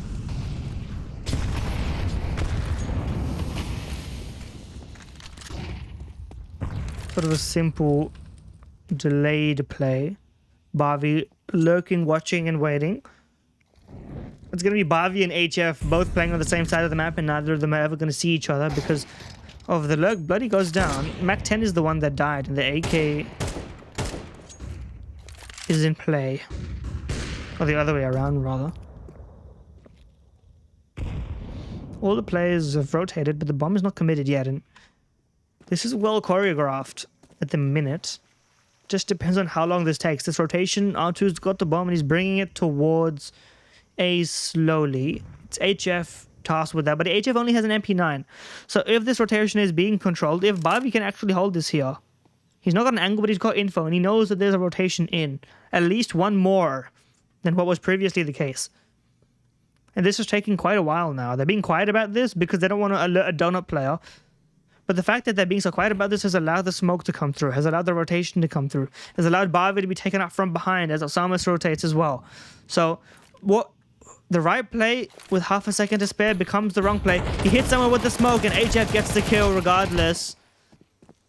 Flash doesn't go where they wanted to. It's going to have to be a save now. AWP is running, just holding an angle. Bomb stuck in here. 15 seconds. R2, they're going to flush you out if you don't run, I think. MP9 is chomping at the bit to just push. And you can see, the idea was correct. It's just a matter of maybe 5 seconds, 10 seconds, and suddenly the rotation, you know, you didn't have the confidence that you had the right idea. You thought, let's not let them catch on. But they weren't ahead of your play. And Barbie's going to be looking at the demo thinking, oh, I should have just committed. Should have just sent it. Does that change the dynamic of the round? No force in, surprisingly enough. Just a Galila and an AWP, so maybe just looking for a boost or a gimmick for a quick entry with the AWP.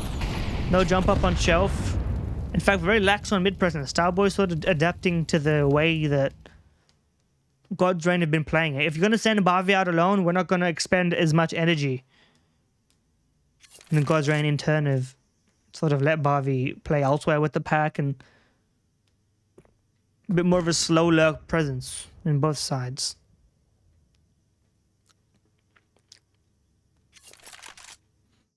Now, Starboys don't know the level of investment. It could be Tech 9s, it could be Mac 10s, it could just be the open Galil saved. So they do have to be wary still.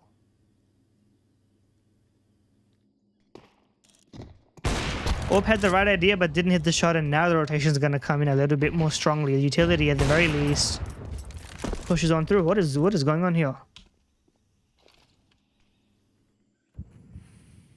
Finn is sitting in the smoke, just sort of waiting. And the Glock goes down, but Finn has not been checked here.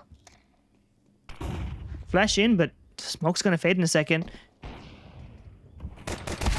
And he gets the kill with the Glock. Player tag down. Orb no scope. What a risky play, but he actually makes it work. Orb also gets one more frag, and now it's down 5 up in a 1-on-3. He's in a very strange position for it, dare I say. Bomb is nowhere in his grasp. He's going to have to save. And all history rewrites and repeats.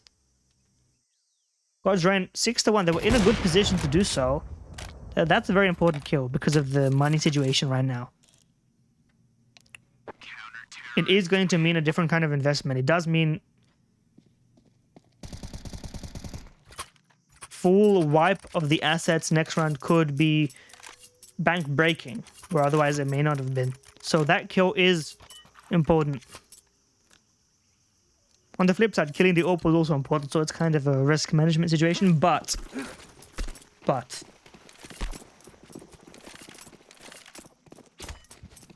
all things being said, God's Rain have sort of fumbled a bit of a lead in this half, but they still have a chance to continue it. And Barbie is going to be the one to do so. R2's on a Tech 9, but Barbie's AK often aggressive, often putting himself in the fray, and this time taking control.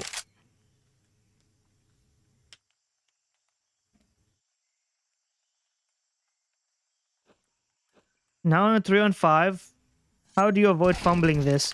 Step 1, Sharp doesn't get a multi-frag. He doesn't get traded though, and that's the tricky part. You can't risk just going into this. He's going to be right there in front of you, and you just can't let him do that. There's one man holding Jaguar. You feed him the frags. Hungry for the trade, not realizing the situation you've got on your hands. Now, they still may win this round nevertheless, but that's a situation where the individual greed takes over for half a second, and as soon as you die, you realize, shouldn't have done that, shouldn't have done that. Everything is so obvious when you're looking back on it, but regardless, now Bloody gets that frag, but Sharp does go down. So it's a 1-on-2, and there is a kid in play, but the time is seriously ticking, and Fired Up's ready with that. As soon as he hears all that utility, he's thinking, take that peek before the ramp push, and he's right to do so.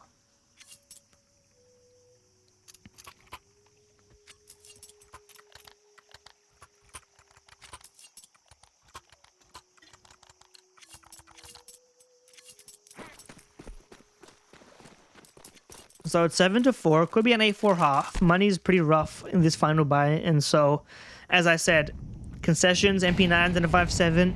That one kill, the little things, and Finn taking advantage of the limited utility and weaponry to just take that jewel into Jaguar. Manage that aggression, 3-on-5.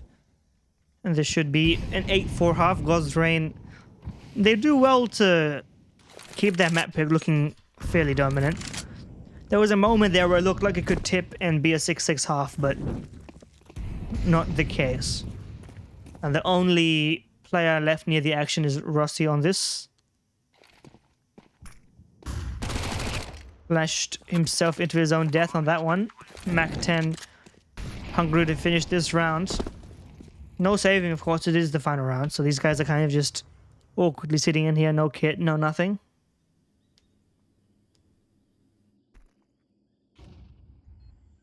Maybe they'll save on the last round for the KD. An egregious move, but at this point, there's really no avenue left. So, 8-4.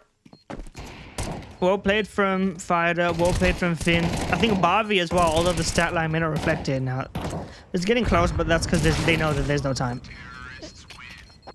And overall, I have to say, Barbie took many risks in middle.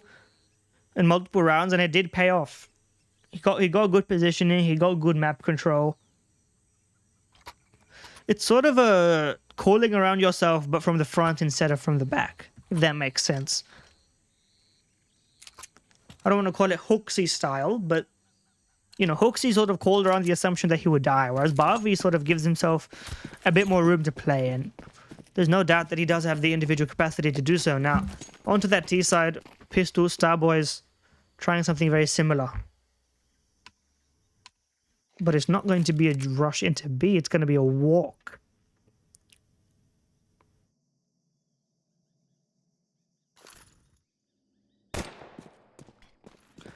HF to lead the way, smoking, but he spots a player before it blooms and gets that kill. R2 dead on the site, and the bomb site has been overrun. Bavi down, trying to retake it. Well, at this point, save your armor, folks, because it doesn't look like you're going to win this one without some miracle headshots. And I wouldn't say a pistol is mandatory in an 8-4 half, but it certainly opens the door. And now the door is pretty wide open. CT force buy, not the most potent of things, but 2 saved Kevlar vests may indeed change the discussion.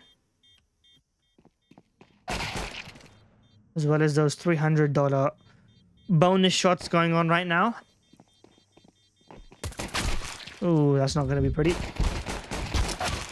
Fired Up needs every little dollar he can get. Now, the thing is, that kill that he got on the pistol means that if you full save now, you can buy a glass cannon AWP if you do want to.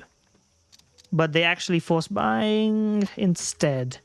I'm not sure how I feel about that.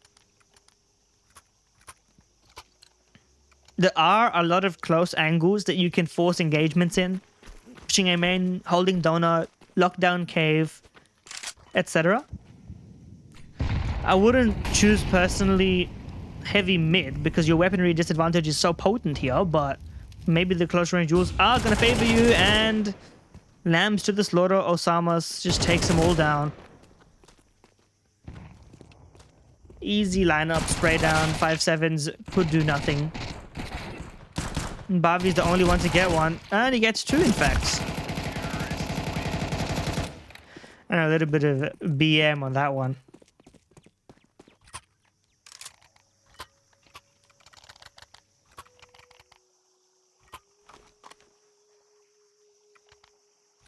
Steps closer and closer. And because they're full sport, rather Fired Up will get an AWP anyway. It'll just be a bit later. Oh, what is this? Actually, it may not matter if he buys a Zeus or not. He won't have armor anyway, so it should be fine. I don't see this doing anything, but you know what?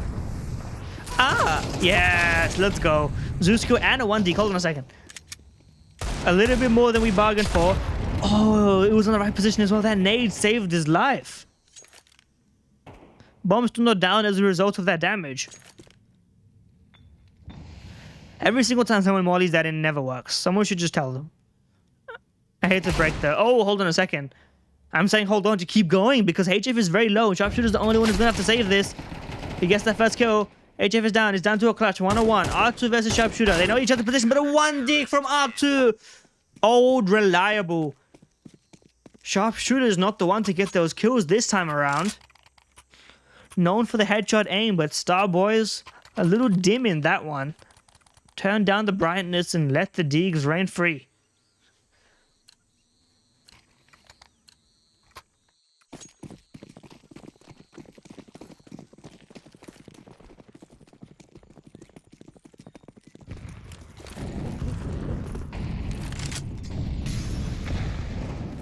That's gonna really jumpstart the economy. They were looking to save that round anyway.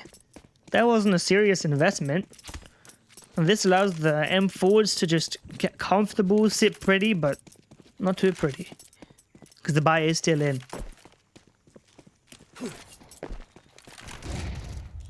Fired Up peeks in, Puff has already been boosted up, just waiting for that peek and actually gets the headshot. Now the site's pretty open right now. R2 not as reliable in that hold. And as soon as you sing that praises, God's Rain, find a way to prove me completely wrong, collapse as well.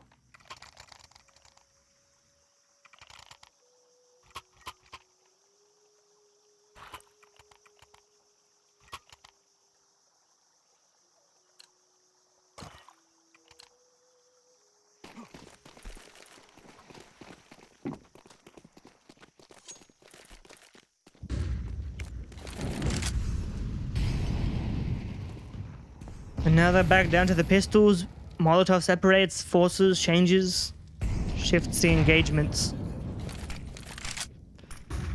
That was probably not where he wanted that one to land, but it's probably good enough.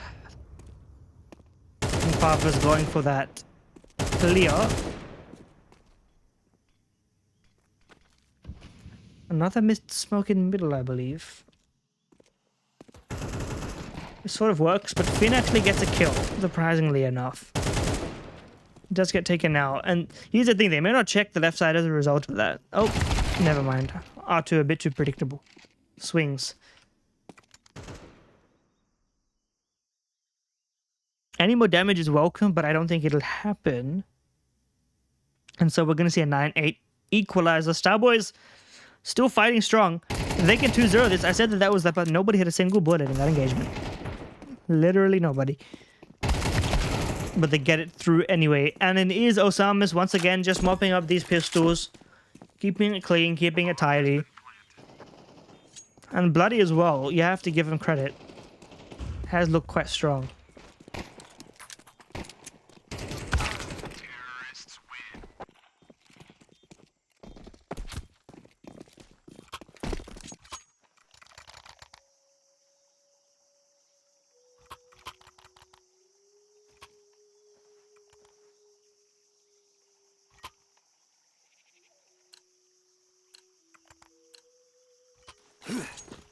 Into smoke towards that red room. The question is, what do God's Reign do to consolidate this? Because as soon as they're in a good position to win, they immediately lose the next round. And I mean, at this rate, it becomes sustainable, but for the CT side economy, you just can't manage that. R2 in this corner, once again assisted by Finn. It's sort of the standard play.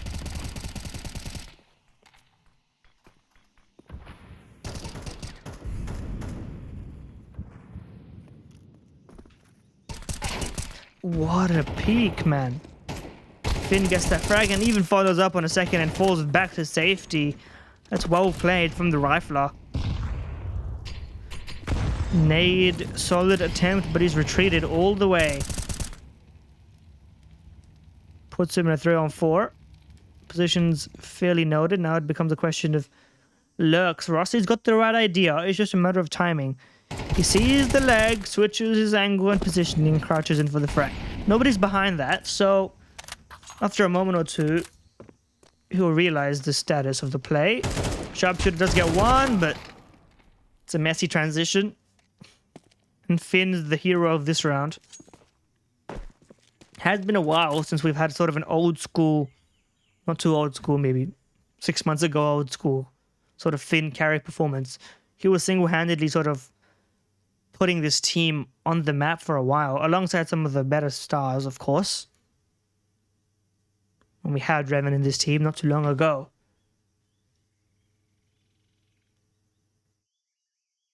And Pavlov's just left to save. He does have money for utility, and there's no reason to expend unnecessary losses. But 3 alive, builds up the money. God's Reign could be easily taking us to a map 3 at this rate.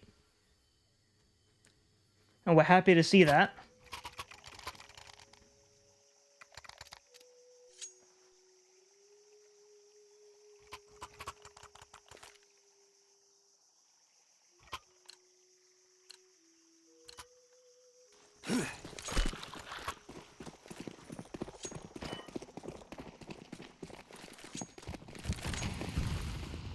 Now, Bobby, oh, he didn't expect the smoke to be cleared, and that smoke clear actually allows Osamas to multi-frag in middle. Bobby's own trick used against him.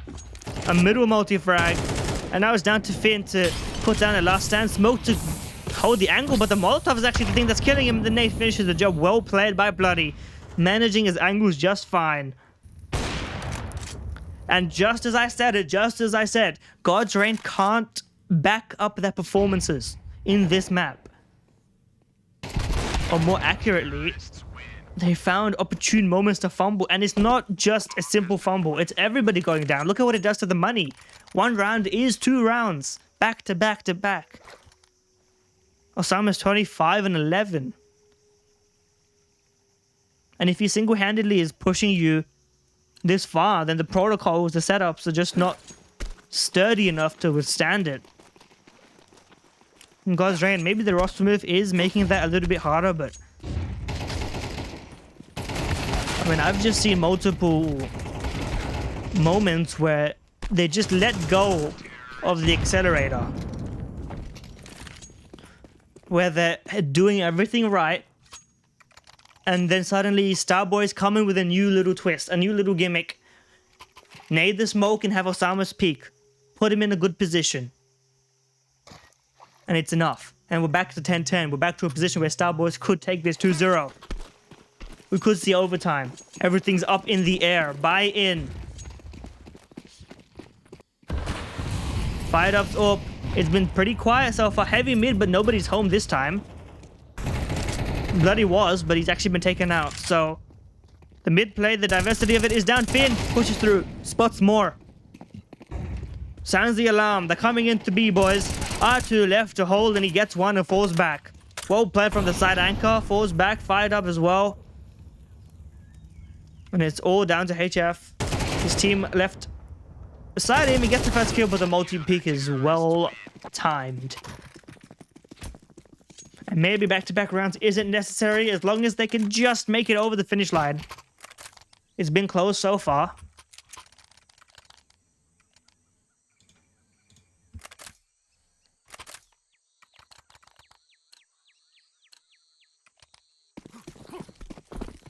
Smoke's thrown, utility exchanged both ways. You can see him flying all around.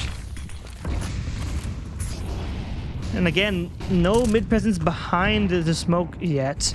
Or in front of it, rather. Loud and proud, both ways. This time, all passive hold towards A.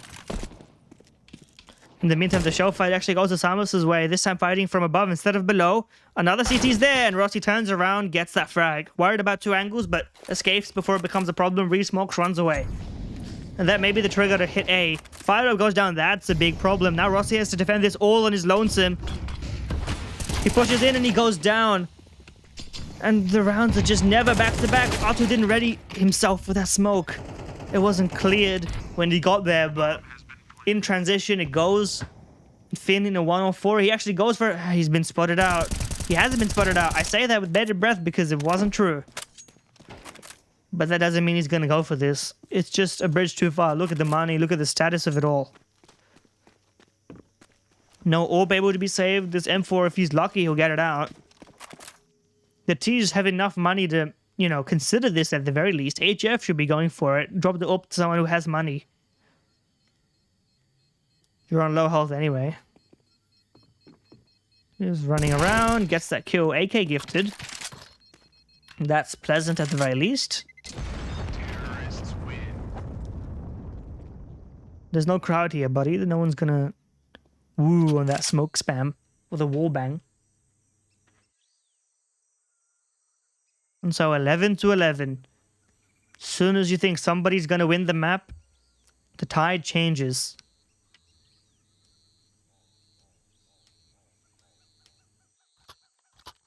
And really, it's well played by Starboys to push God's Reign this far, but it is also a lot of individual brilliance, but it's smart to put your best players in the position where they can have the most impact, so you have to give them credit for that.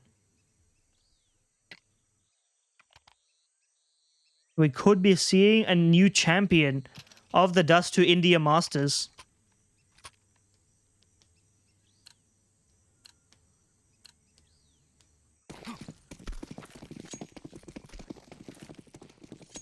As we go into it, God's Reign are giving up 12. Just Finn with this AK saved it in the last round. Position noted. But R2 to actually get the kill. Finn doesn't though. And that's the AK. You needed that one to get the impact. And Osama's once again good at 30 frags in regulation. As he's single-handedly dragging Starboys to the finish line. Puts 12 on the board. And there he does it. 30 frags, 13 deaths, single-handedly carrying Starboys. And 1 round away from making a little bit of history, a little slice of it.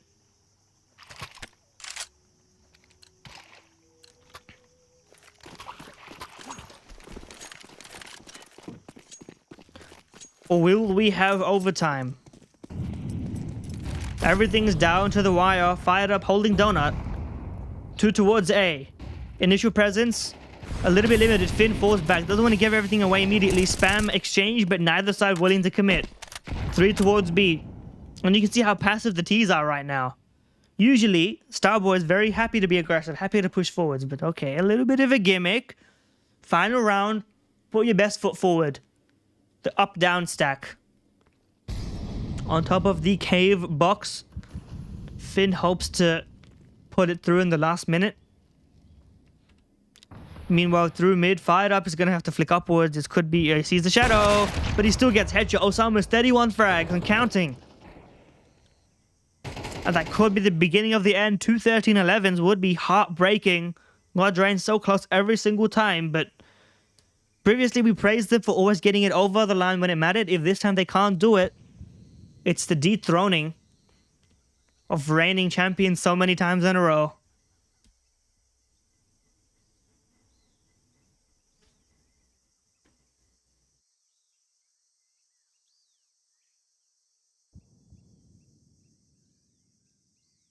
Champions of number 15, champions of number 14, champions of so many iterations. And now it's a 3-on-5. Unless Azu can pull off some magic. Finn in the corner here and looks like they're ready for it. And it's just him.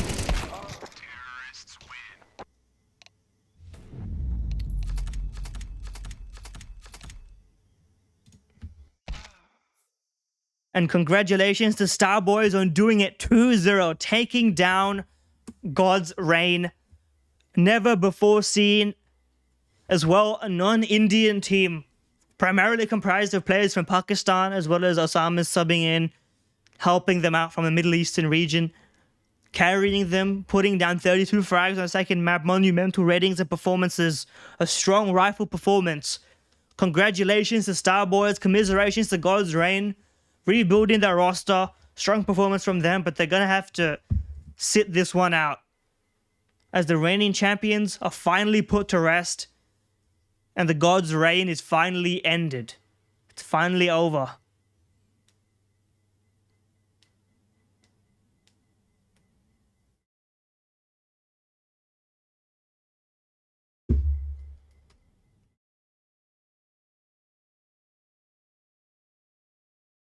You know, it's a bit of a tragic story for the side of God's Reign, but, you know, first, losing out on that AMD game on LAN, not winning that, which of course they would have loved to do so with the new lineup, and then having a bit of a struggle here, fired up on that AWP, not showing the same force that Revan would have, at the very least. And there's got to be some ground made and some practice and recuperation. As we go into the maybe final stretch, the holiday season, there may not be any events left for them to play, so rest, recuperate, and look back on it because you've been dethroned. The Starboys are here to stay. Multiple times participating, this time triumphant. Grand final 2 times, winning once. Looking forward to seeing what else the Starboys have to offer. And of course, as always, that does it for the Dust2IN Masters. Bringing the best of South Asian Counter-Strike, and now we can say it full stop for certain. I believe, hold on. Unless I'm getting it wrong, I gotta clarify it. I don't want to get nomenclature wrong.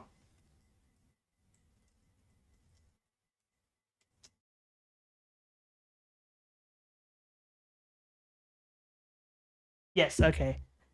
Just in case. Pakistan is considered generally part of South Asia. But that aside, congratulations once again to Starboys. As always, I've been your host, commentator, caster, observer, everyone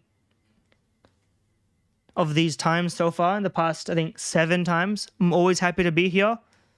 And I'm always happy to bring the newest and the best of Indian Counter-Strike, you know, in periods of ups and downs, orgs coming, orgs leaving, new teams rising up, old teams collapsing.